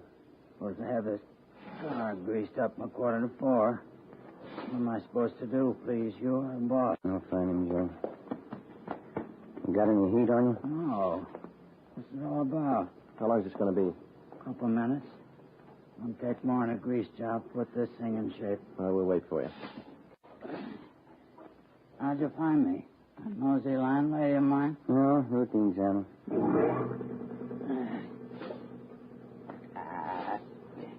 Every button on this trap was closed. Piece of junk. Well, what's it all about? Got a few things to straighten out, Best. How long you been working here? Well, you didn't drive out here for that. That's not your game. What's the pitch? Routine investigation. We'd like to know where you've been spending your nights. For instance? Sunday night? Where were you? Well, I don't know. I went to a show. Yeah, I saw a Mickey Rooney picture. Where? Downtown. I had a beer after the show, come home. How about Monday night? Well, I went home after work. I was pooped. Went to bed early. Can you prove it? Landlady saw me come in, always snooping around. She ought to know if I was there or not. How about last night, Tuesday? Played some cards with a friend of mine, him and his wife, Penny Annie Booker. Where? Their place. It's down on Pico, near the park. You can ask them. What time did you get there? Well, I'm not sure. About 8 o'clock, I guess. What time did you leave? What's it all about? What time did you leave? Around midnight, yeah. Must have been around midnight. What'd you play with your friend and his wife? Poker. I lost as usual. Took a streetcar home, went to bed. Sure you didn't leave earlier? Of course I'm sure. It was around midnight, I remember. Do you remember? I looked at my watch. Good enough for you? What time did you get home? Well, it takes about a half hour on a trolley. Must have been about 12:30. Did your landlady see you come in? I don't know if she saw me or not. Always snooping around. Probably did. You're not sure? No, of course I'm not sure. She looks for me. I don't look for her. You own a gun, Best? You know better than that, copper. Ex-cons can't have a gun. Your friend and his wife. Now, they're going to back you up if you were playing cards with them till midnight? Why not? I was. Say, there's a boss looking for me. I better let him know I'm here. Just a minute, Best. Yeah? What's that you got in your back pocket there? Yeah? In your back pocket, the right one there. Oh, this? Yeah. Baseball cap. Why? 4 p.m. Ben and I checked the suspect's locker at the service station and then drove him back to the office to the interrogation room. We continued questioning him. He denied any knowledge of the holdup and shooting at Stendhal's bakery shop the night before. We asked him again about the friends he was supposed to be playing cards with at the time of the robbery. He told us that they lived over on Pico, but he couldn't remember the address. He volunteered to direct us there, but he said they wouldn't be home. He told us their names were Mr. and Mrs. Clyde Mitchell, and that they were in charge of the food concessions at one of the football stadiums in town. Best was held for suspicion of robbery. That night, we drove out and interviewed the landlady at his boarding house. She knew nothing of Best's whereabouts the previous night. She didn't know what time he left or what time he returned. Ben and I went over his room again. There was no sign of a gun. Friday, 2 p.m. Officers Bechtel and Lopez went out to the hospital to see if Mr. Stendhal and his daughter June could identify Best's mugshot. Ben and I drove out to the stadium to locate Mr. and Mrs. Clyde Mitchell. There was a high school football game going on. High school kids sure have a lot of fun nowadays. Best years of your life, Joe. Well, you sound like you're 85. Some nights I feel like it. The way those kids turn out for these things, you'd think UFC and Notre Dame were playing. You see the number on that gate over there? Yeah, it's 23. Is that the number the gatekeeper gave us? Yeah. Must be the Mitchell stand over there. Come on.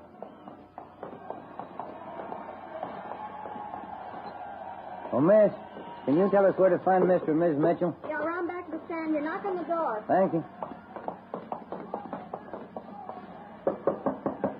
Yeah, come on in.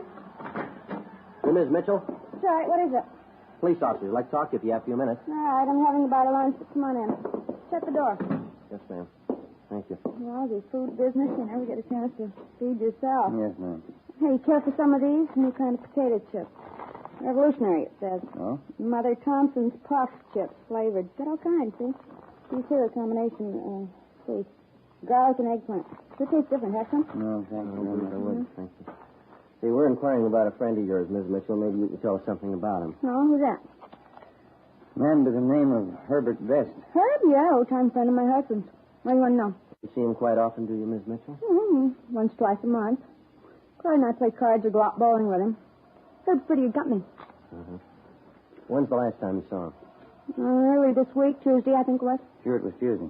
See, yeah. It was. We played cards. Why? At your place? That's right, a little poker. Clyde and Herb and me. What time did Best get to your place, Miss Mitchell? Right after I finished up with the dinner dishes, around 7:45, I'd say. How long did you stay? A couple hours. We sat around, had a few drinks, played poker, nickel limit. What time did you leave? Do you remember that? A little before 10, I think. I'm sure that, ma'am, it's important. Sure as I can be. Must have left before 10 because Clyde and I listened to the 10 o'clock news alone. Then we went to bed right after.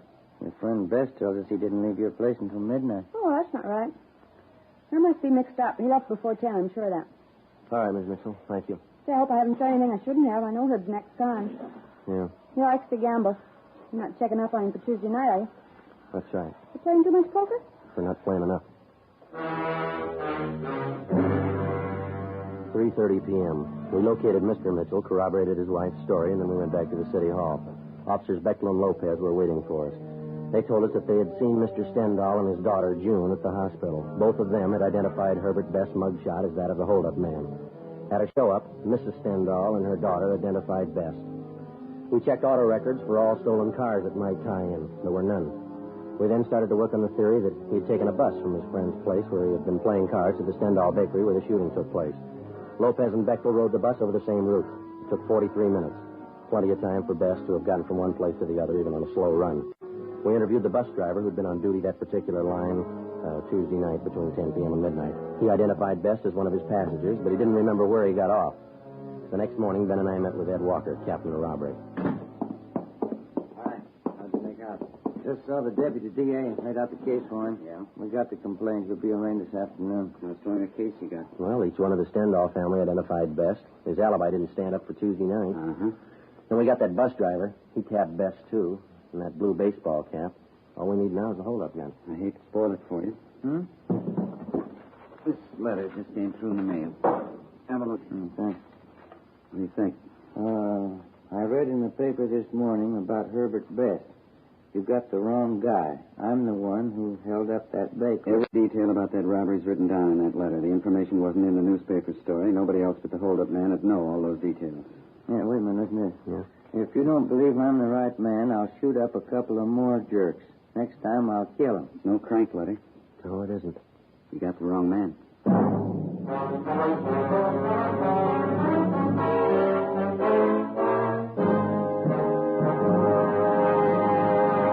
You are listening to Dragnet, the case history of a police investigation presented in the public interest by Fatima Cigarettes. If you smoke a long cigarette, it will be in your interest to listen to this case history recorded by a typical Fatima smoker. Hi there. My name is Bab Beckwith. Bab, that's short for Bethany Ann Beckwith. I live in New York City, and I'm a fashion stylist. The other day, at a showing of the new fall styles, I ran out of cigarettes. A friend of mine, a designer, introduced me to the new long Fatima. I really wish someone had told me about them sooner.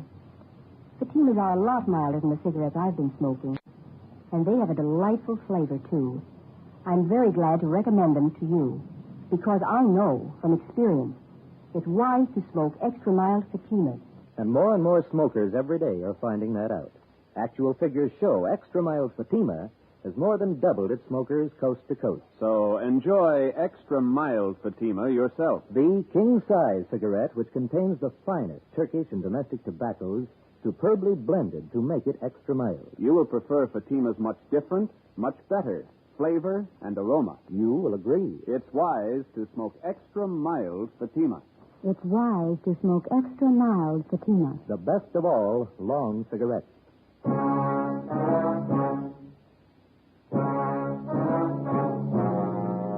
After we received the anonymous letter in the mail confessing to the Stendhal Bakery holdup, we met with the deputy district attorney and acquainted him with the new facts in the case. That afternoon, the charges against Herbert Best were dropped. We started again at the beginning. 10 a.m. Monday, November 9th. The members of the Stendhal family were again shown mug books of ex-cons with robbery records. This time, they picked out 8 mug shots of known robbery men, each with a marked resemblance to the original suspect, Herbert Best. Together with officers Bechtel and Lopez, we started checking them out. The first 2 days, we tracked down 4 of the 8. All of the 4 were in the clear. 5:15 p.m., we got back to the city hall, the carpool. You any empty spots, Joe? No, but don't park it in any one of the city councilman's stalls. Yeah, I might get so. Well, why don't you pull up here? Boyd will take care of it. Okay. That's good, that's good.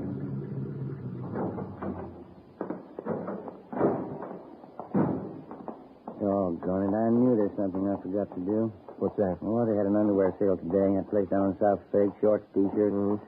Wife told me to be sure and get down there. Well, that'll be another one. That place has sales all the time, don't they? Only twice a year on underwear. Stuff I've got's not going to last me next time. Friday? Ben? Wait a minute. Came back. Yeah. Hi, Beck. Hi. What? Yeah. How'd you make out? 2 men we checked were clean.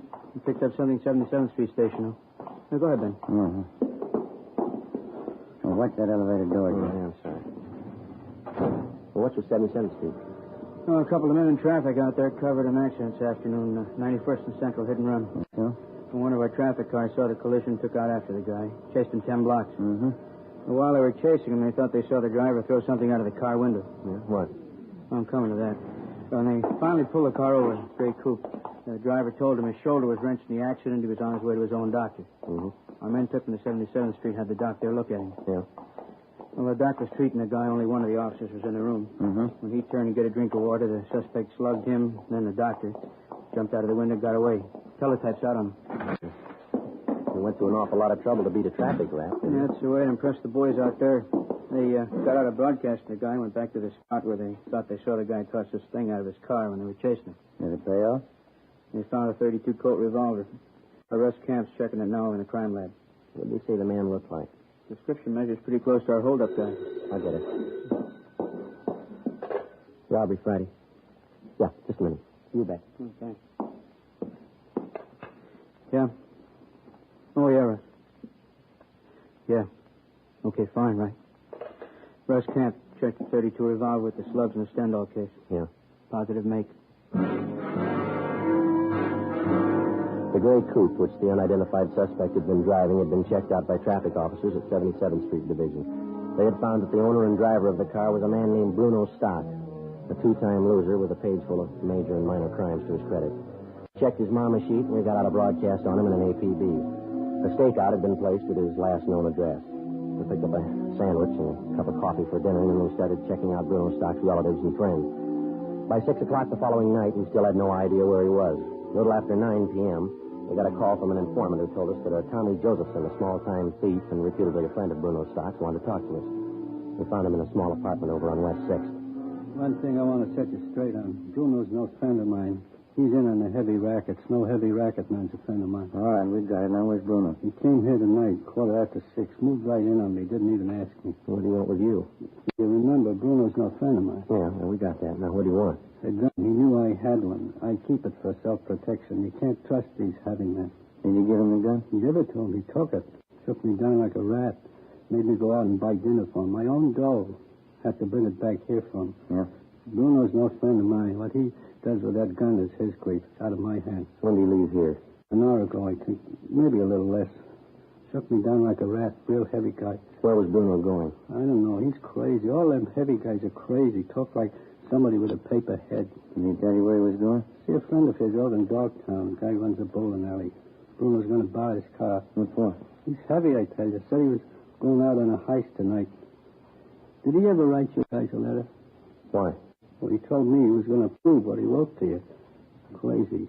I didn't get it at all. Yeah? Said he was going out to kill a couple of jerks. 9:30 p.m.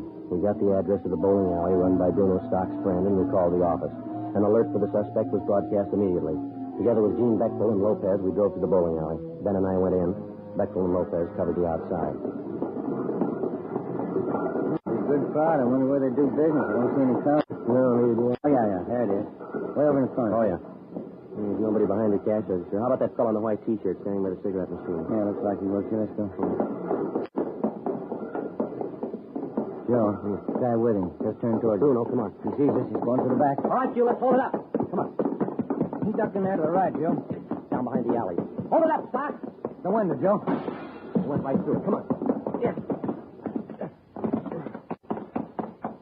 There he is. Get out. Joe? He's in there, Beck. Over the front. Right. Over the fence, Joe. There he is. All right, give it back. Yep. Come on.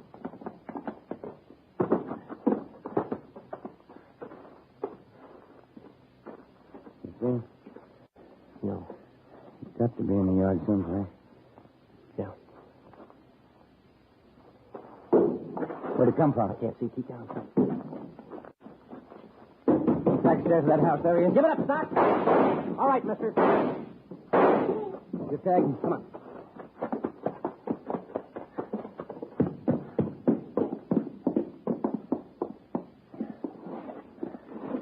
What's it look like? Wait a minute. It's a shoulder wound. Yeah. You want to shake him down? Yeah. Joe? Ben? You all right? Yeah. Get an ambulance, will you, Beck? Right. I'll throw the cuffs on him. Yeah.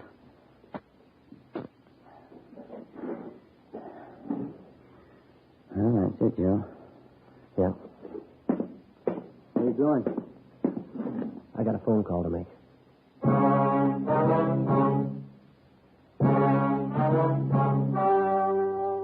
The story you have just heard was true. Only the names were changed to protect the innocent. On February 18th, trial was held in Superior Court, Department 84, City and County of Los Angeles, State of California. In a moment, the results of that trial. And now, here is our star, Jack Webb. Thank you. In the Record Bureau of all Metropolitan Police Departments, there's a special file in which all known criminals are cataloged and cross-indexed according to identifying marks. Marks which help the working detective. And so with the cigarette. The outstanding identifying mark of Fatima is quality. The careful selection and blending of only the finest Turkish and domestic tobaccos to make Fatima extra mild. Now, if you're a long cigarette smoker, you'll find, like I did, that every pack is extra mild. You'll find it's the best of long cigarettes. Smoke Fatima.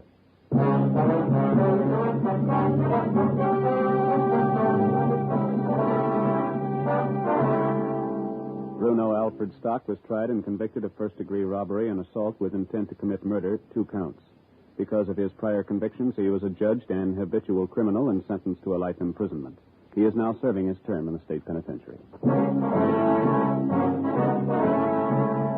You have just heard Dragnet, a series of authentic cases from official files. Technical advice for Dragnet comes from the Office of Chief of Police W.H. Parker, Los Angeles Police Department. Fatima Cigarettes, the best of all long cigarettes, has brought you Dragnet from Los Angeles. Coming up, Duffy's Tavern. Next Tuesday, it's Fibber McGee on NBC.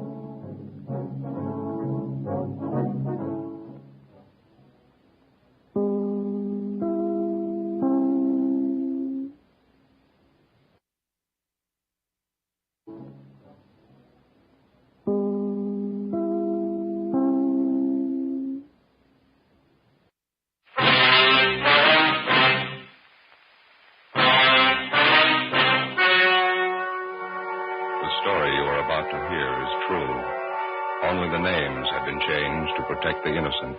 Fatima Cigarettes, best of all long cigarettes, brings you Dragnet.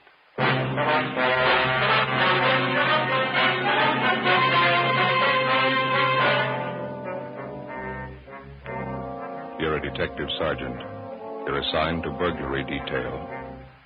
Unidentified thieves start a campaign of burglaries in your city. Homes are broken into and stripped of their furnishings. There's no lead on the criminals. Your job, get 'em. When you compare Fatima with other long cigarettes, the difference is quality. Yes, in Fatima, the difference is quality. If you want a long cigarette, smoke that best of all long cigarettes. Smoke extra mild Fatima. Fatima is the quality king-size cigarette because it contains the finest. Turkey Fatima is extra mild, with a much different, much better flavor and aroma than any other long cigarette. Because of its quality, its extra mildness, its better flavor and aroma, Fatima has more than doubled its smokers coast to coast. Enjoy extra mild Fatima yourself. It's wise to smoke extra mild Fatima. Because in Fatima, the difference is quality. Yes, in Fatima, the difference is quality. Smoke Fatima, the quality king-size cigarette. Best of all long cigarettes.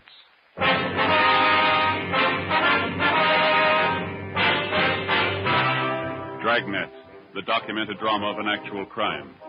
For the next 30 minutes, in cooperation with the Los Angeles Police Department, you will travel step by step on the side of the law through an actual case from official police files. From beginning to end, from crime to punishment, Dragnet is the story of your police force in action. It was Monday, August 3rd. It was warm in Los Angeles. We were working the day watch out of burglary detail. My partner is Ben Romero. The boss is Thad Brown, chief of detectives. My name's Friday. I was on the way back from the business office, and it was 9:25 a.m. when I got to room 45, burglary detail. Did you get all the money together, Joe? Yeah, $1 from each man in the detail. We got to buy the gift. When's Austin going to get married? Next Sunday. We haven't got too much time. You know why we always have to pick out the gift? Somebody has to do it. You got any ideas what we ought to get him? Talked to my wife over the weekend. She thinks it'd be nice if we get him something to start housekeeping with. Maybe some nice kitchenware, table lamp. Yeah, I don't know if we have enough dough for a good lamp. But maybe they might like a bedspread. You can always use them. Or maybe a nice wool blanket, huh? I don't know. Got to be careful about those personal things. What do you mean? What's personal about a blanket? Well, we don't know much about the girl Austin's going to marry. She might not need any. Excuse me. Could you tell me something? What's that? Could you tell me something? Well, what do you want to know, little girl? Is this where you come to report about stolen things? Oh, no, that all depends. Why don't you come on in and tell us all about it, huh? Thank you, I will. Like to sit down, little girl? I'm 12 years old. I'll stand if it's all right. All right. Now, would you like to tell us what's been stolen? Everything. Hmm? Everything's been stolen. We came back this morning and found it that way. Grandpa's awful mad. Mm-hmm. Maybe we better get the facts to start with. What's your name? Ruth Ann Marie Jeanette. Jeanette. Is that your last name? No, Snyder. Ruth Ann Marie Jeanette Snyder. Did you come down here alone, Ruth? Yes, Grandpa sent me. He's awful mad. Where do you live? With Grandpa. Where's that? Over on College Avenue. Grandpa's leg's bothering him. Arthritis. So he told me to come down and tell you about it. About what, man? Everything. We came back this morning on the train, and when we got home, we found everything was stolen. It's terrible. What do you mean by everything? I walked all the way over here to tell you. I'm thirsty, sir. Do you fountain in the hall? Oh, we got a cooler over here. Let me get you a cup. Huh? Thank you.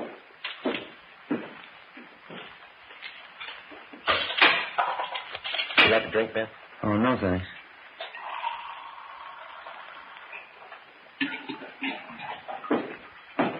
All right, little lady. Here you are. Thank you very much. Well, would you like to tell us what it's all about? Grandpa and I got back to Los Angeles on the train this morning. We've been on a trip back to Indiana. Uh-huh. We took a taxi cab home from the station. When we got there, everything was gone. Everything but the rug in the dining room. Yeah? All the furniture, every single bit. The sofa, the chairs, my desk upstairs, the stove. Everything's been stolen. I want you to find it. I mean, someone broke in while you were gone and took all your furniture. Is that what you think? You know they did. The lock on the back door, it was broken. They took everything but the dining room rug. That's why Grandpa's home now. Hmm? He thinks the crooks will be back. He's sitting on the rug because he says if they take that, they'll have to take him, too. We better hurry. Yeah? Grandpa's not very big.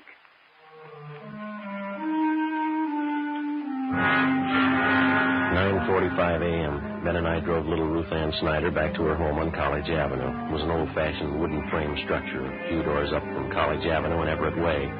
Ruth Ann showed us inside and introduced us to her grandfather, Mr. John H. Snyder, age 78. He told us that a year ago, he and his wife, Ruth Ann's grandmother, had come to California from Indiana and rented the house on College Avenue. The grandmother had fallen ill and passed away suddenly 3 weeks ago. He and Ruth Ann closed the house and took the body back to Indiana on the train for burial. On their return that morning, They found the house stripped of every piece of furniture. We checked room by room and listed the missing articles. We put in a call to latent fingerprints. Do you happen to know the serial numbers of your home appliances, Mr. Snyder? No, sir. I've lived with most of the furniture for 40 years. You get to know the things you own in 40 years. I know it was in my room, Sergeant. My desk, my table, and chair, the bed, the curtains. They took everything. Well, how about the estimated value of the furniture, sir? What would you say it was worth? Dollars and cents?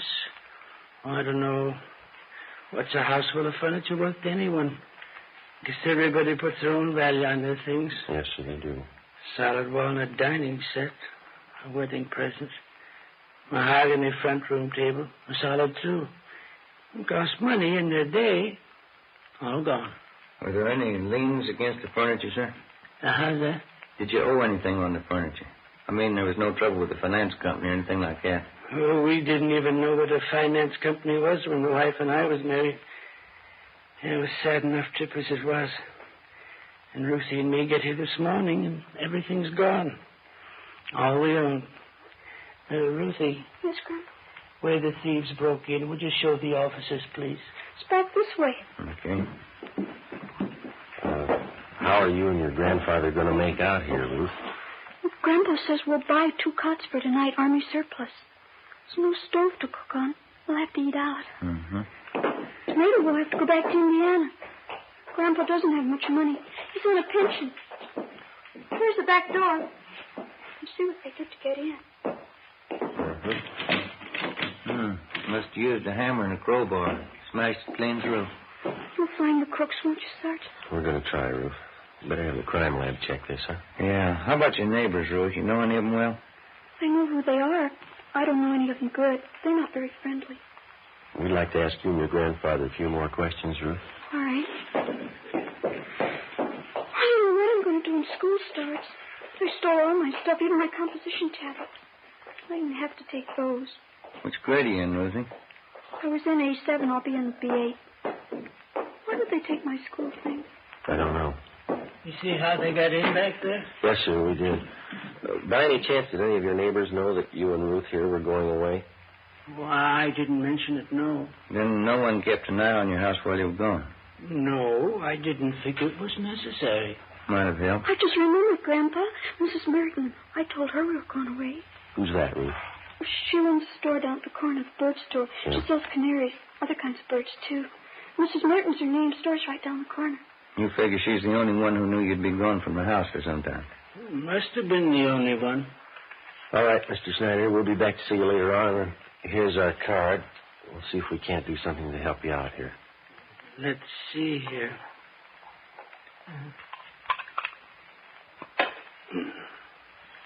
Friday, Romero, burglary detail. All right, thank you, boy. Ruthie will show you to the door. Yes, Grandpa. Mr. Snyder. Goodbye, sir. Oh, say there. Yes, sir. Guess you understand, but I'd like to apologize anyway. I just couldn't do it. What's that, sir? Offer you a chair.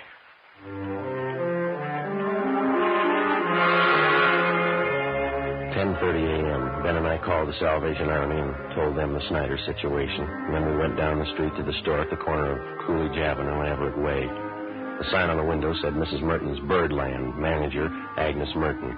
We tried the door. It was locked.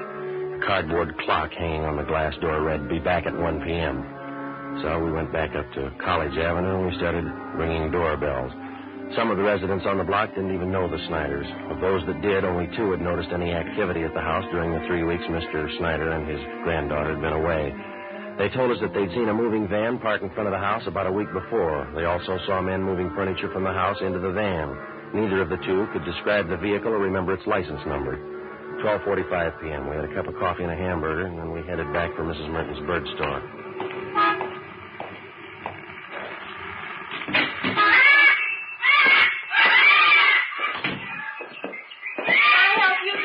Yes, ma'am. Police officers. Got a few questions for you. Certainly. Something about birds? No, ma'am. About one of your neighbors. Oh. The Snyders? They live just up the street from me. Oh, yes, old couple. Poor Mr. Snyder passed away, a few weeks ago. Yes, ma'am, we know. They have a wonderful granddaughter, Ruthie. She and I are getting to be great friends. Mr. Snyder's having some kind of trouble? We're investigating a burglary at their house. Oh, is that so? Now, you be quiet, Mary. You heard what I told Blackie. Just eat your food and be quiet. I guess you knew the Snyders have been away for the last few weeks. Yes, I did, but they're back. I saw Ruthie pass the window this morning. You noticed any activity around the Snyder's house since they've been gone? Well, yes, I did. And just what you noticed, Miss Merton? Well, it was 7 or 8 days ago, I think. Some white moving truck stopped in front of their place, and 2 men started moving up Snyder's furniture. Uh-huh. Well, it was a little strange because Ruthie hadn't told me anything about moving. In fact, she said definitely she and her grandpa were coming back after poor Mrs. Snyder's funeral in Indiana. Did you investigate it all, ma'am? Excuse me. Who was that? You, Fred? Yes, you ought to be ashamed. You can see I'm busy. Never outburst like that. And all 3 of you, Fred, Blackie, Mary, I'll take care of you. Where was I? You saw the moving van in front of the Snyder. Oh, yes. And I went up to the moving men and asked them if the Snyders were going back to Indiana. Well, of course, they didn't know anything about it. Did you inquire at the Snyder's house? Well, no, it so happened I didn't. I was on my way to one of the big aviaries in the valley, and I just didn't have time to stop. How about the moving van? Did you happen to notice the license? I don't remember the numbers. Any identifying marks about the truck you might remember? Maybe a sign on the side? Yes, the side of the truck was painted white, and there was large blue lettering on it, van and storage, it said. I remember that much. Was that all? Well, yes, as I said, I was in a hurry. I had to pick up 3 sick canaries out in the valley. Is there anything else about the incident you can remember? Anything at all? No, I'm afraid not. Well, thank you very much, Miss Merton. Here's our card if you happen to come across any further information. Yes, all right. I'll have to go see the Snyders. Maybe I can help. Fine. Goodbye, ma'am. Thank you very much. Yes, goodbye. Right. Fred, now you step up just a minute. Fred? Well, not much help there. Not much. Give me an idea, though. Wedding present for the Austins. Yeah? Maybe a couple of canaries? And a nice cage?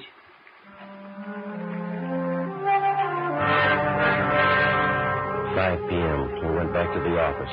Reports had come in from 2 more victims. That night, Ben and I drove out to interview them. The circumstances of the theft and the M.O. of the criminals matched identically with the Snyder case. Both of the families victimized had gone off on vacations and neglected to notify either the neighbors or the patrolmen in their area. Both had allowed daily newspapers to collect on their doorsteps in their absence and otherwise left signs that their homes were vacant. In both cases, the thieves had forced an entrance through a back door or window, stripped the house of every last piece of furniture, and either hauled it away themselves or hired somebody to do it for them. We started canvassing the 2 areas where the crimes had been reported. Again, the neighbors saw the moving vans, but none were able to definitely identify the vehicles or their license numbers. Captain Fulton called us into his office. You're going to have to try harder. I know they're hard to get, but get them. Get them fast. Done about everything we can so far, Skipper. Only one small lead. The thieves seemed to be using a different moving van on each job. We started to check the movers around town, the transfer companies. Leighton Prince come up with anything yet? No luck there. One of the loudest rackets we've had since I came on this detail. Whole house full of furniture, everything a family owns. Yeah. Well, we'll stay on top of it. The stats office may come up with something. How about an outlet for all that stuff that's been stolen? Thieves can't be sitting on it. Pawn shop and second-hand details have been alerted. They're checking regular outlets, auction houses, second-hand places. Nothing yet. About some kind of preventive idea. At least slow them down. Good dose of publicity on the whole thing would help. If only people wouldn't keep it a secret when they're going away. Neighbors aren't alerted. That's why a lot of them didn't think much of it when they saw the moving vans parked at those houses. And drawn blinds and the newspapers on the doorsteps didn't help much either. It's an open invitation. Well, I'll see what we can do on the publicity end. We've had one campaign on this already. No, excuse me. Burglary, Captain Fulton. What's the address? Okay, I got it. Thank you. Here you go, another one.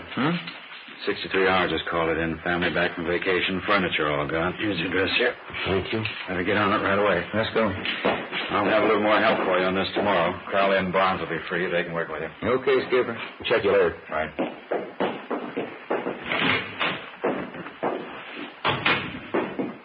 Sergeant Friday? Yes, You sir. remember me, don't you, Mrs. Merton? Oh, sure. The bird store. Yes, ma'am. How are you? Well, they told me to wait here. I guess everything will be all right now. Yeah? I saw it today on Olive Street. Here.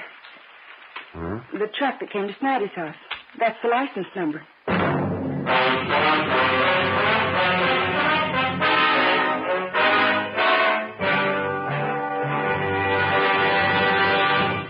are listening to Dragnet, the case history of a police investigation presented in the public interest by Fatima Cigarettes. It's amazing how many long cigarette smokers are changing to extra mild Fatima. Here is the actual report. From coast to coast, Fatima has more than doubled its smokers. Here is the reason why. When you compare Fatima with other long cigarettes, the difference is quality. Yes, in Fatima, the difference is quality. Fatima is the quality king-size cigarette because it contains the finest Turkish and domestic tobaccos superbly blended. And Fatima is extra mild with a much different, much better flavor and aroma than any other long cigarette. And because of its quality, its extra mildness, its better flavor and aroma, more and more smokers say it's wise to smoke extra mild Fatima. I agree, says Dick Hyland, sports columnist. I agree, says Mrs. Deems Taylor, painter and theatrical designer. I agree, says Frank Fenton, author. Yes, all agree. It's wise to smoke extra mild Fatima. Best of all, long cigarettes. Because in Fatima, the difference is quality. Yes, in Fatima, the difference is quality. Smoke Fatima, the quality king-size cigarette.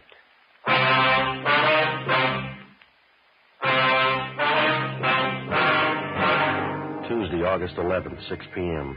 The license number which Mrs. Merton had given us was checked through DMV. We found that the truck was registered in the name of a local second-hand furniture dealer by the name of Ralph Grismore. We checked his name through the police commission and in the I Bureau. He had a good reputation, no criminal record. Early the next morning, we picked up Mr. Snyder and his granddaughter, Ruth, and we drove to Grismore's second-hand furniture store. We identified ourselves and asked to look at his buy book. Under the date of July 27th, Grismore had recorded the purchase of more than 36 articles of furniture from a house on College Avenue. The address was that of the Snyders. A man and a woman, Sergeant, they said they'd sold their house and they were going east. Man said the company he worked for transferred him to Boston. Told me he had to get back to take over his new job. Would you recognize the people if you saw them again, Grismore? Sure, I think so. The woman was a great talker. She said they figured on selling the stuff piece by piece. They'd get more, but since they had to leave town the next day, she decided to sell the whole lot to a dealer. You got the furniture for a pretty low price, didn't you? Pretty good price, yeah. That's why I went along on the fast deal. Wasn't going to talk myself out of a bargain.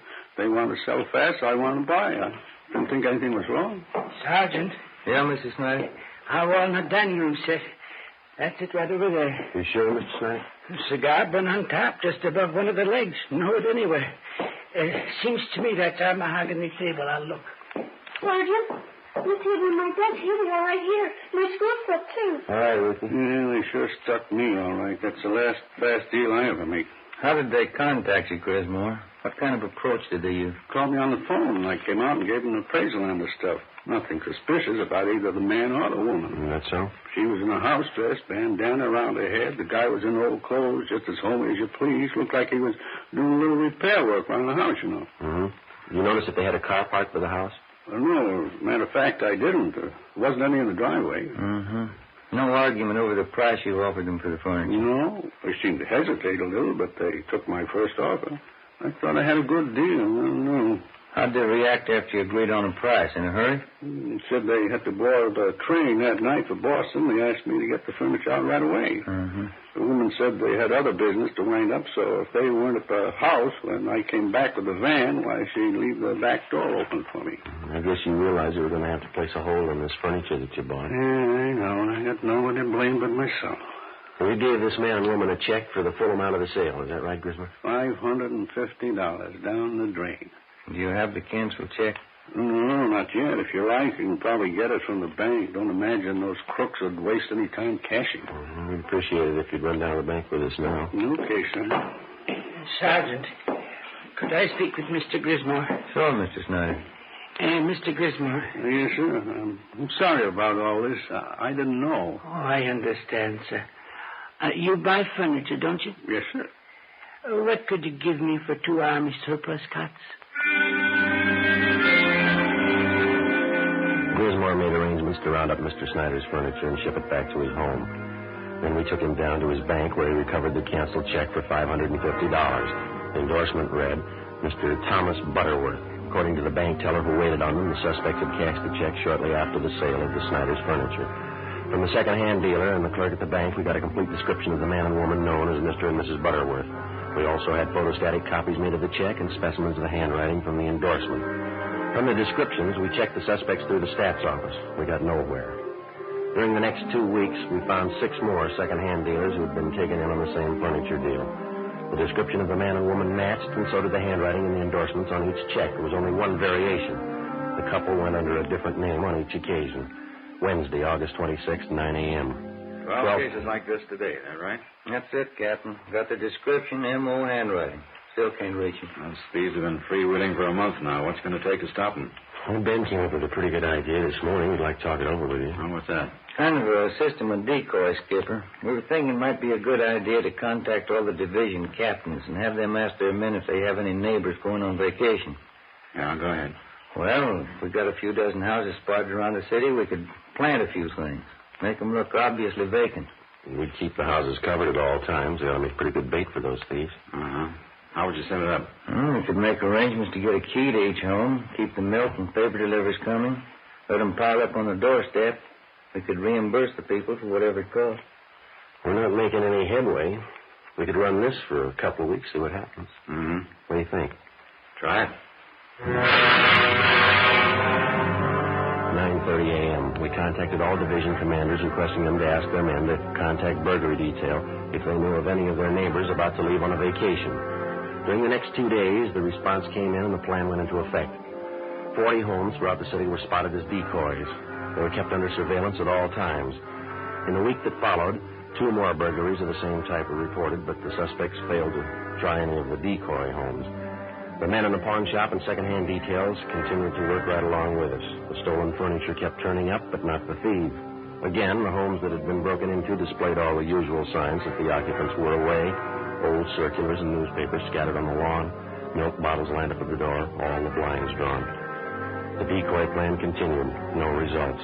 August 31st, we had a report of another burglary involving the theft of furniture. We made our investigation. 2 p.m. We went back to the office to get out a list of stolen articles. Hi, Ben. Joe? Hi, Austin. When'd you get back from your honeymoon? Late last night. Say, Solomon, I'd sure like to thank all you fellas for that wedding present you sent us. Darn nice of you. Well, we're glad you liked it, Austin. Sure a beauty. I'd like to ask you a question about it, though. I hope you won't take it wrong. No, go ahead. Well, what is it? You've got an early American house, haven't you? Yeah, that's right. It's an antique. Yeah? It's an apple peeler. One of the first ever built. Oh, sure. Thanks a lot. I get it. Burglary Friday. Yeah? Where? Right away, thanks. One of the decoy houses. Yeah? We got a bite. Together with Sergeants Crowley and Austin, we drove out to the decoy house where an unidentified man and a woman had been seen forcing entry through a back door. They'd been spotted by a police officer's wife who lived next door and who had called in the report. We parked down the street from the decoy home and waited. 5 minutes passed. We saw a woman dressed in a house coat come out onto the porch of the house, look up and down the street, and then go back inside. A few minutes after that, a gray Chevrolet sedan pulled up in front of the house. A man in a dark suit got out and entered through the front door. Ben called communications for a make on the car. 80K to Control 4. 80K to Control 4.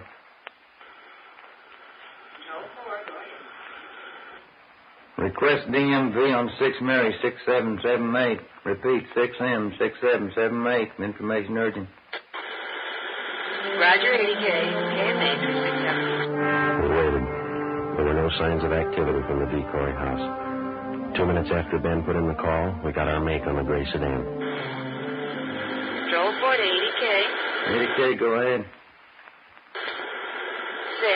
Mary 6778. 6M 6778 is registered to the Donahoe Furniture Company. Legal the same. 7811 Harvard Boulevard. It is a Chevrolet Deluxe two-door sedan, 1941 model. Engine number C6VA4414. 80K, Roger. KMA 367. A few minutes after the call back, a moving van drove down the street and backed into the driveway of the decoy house. The sign on the side of the van read Donahoe Furniture Company. 2 men got out, went up to the front door, and were let in. They came out in a couple of minutes and loaded a sofa into the moving van. Okay, Joe. Crowley and Austin get the sign. Here they come. Let's go. Hey, you and Crowley want to cover the back, Austin? Right. Let's go, Crowley. Yeah. Come on, Ben. Mm-hmm.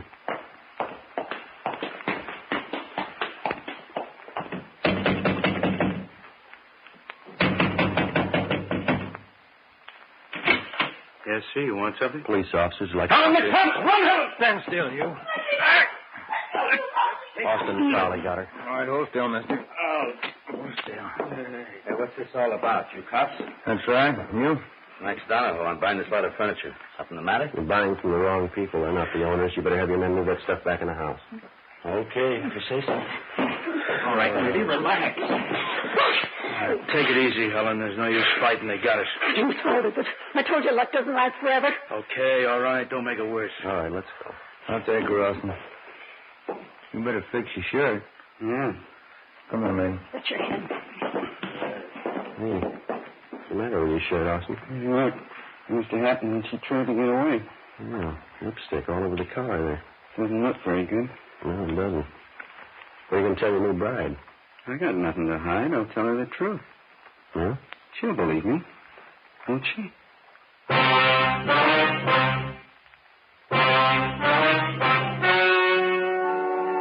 story you've just heard was true.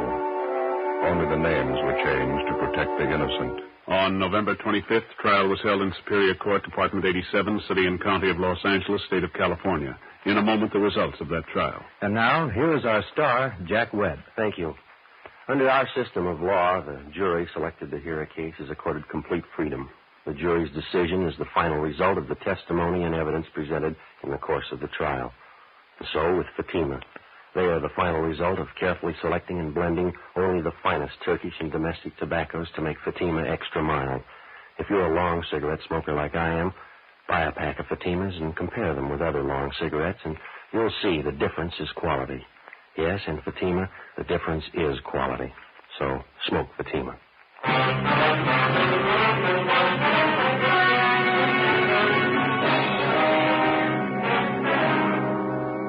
The suspects were identified as Mr. and Mrs. Thomas Dunbar. They were arraigned on 15 counts of burglary and tried and found guilty on all counts. They are now serving their terms in the state penitentiary. You have just heard Dragnet, a series of authentic cases from official files. Technical advice came from the Office of Chief of Police W.H. Parker, Los Angeles Police Department.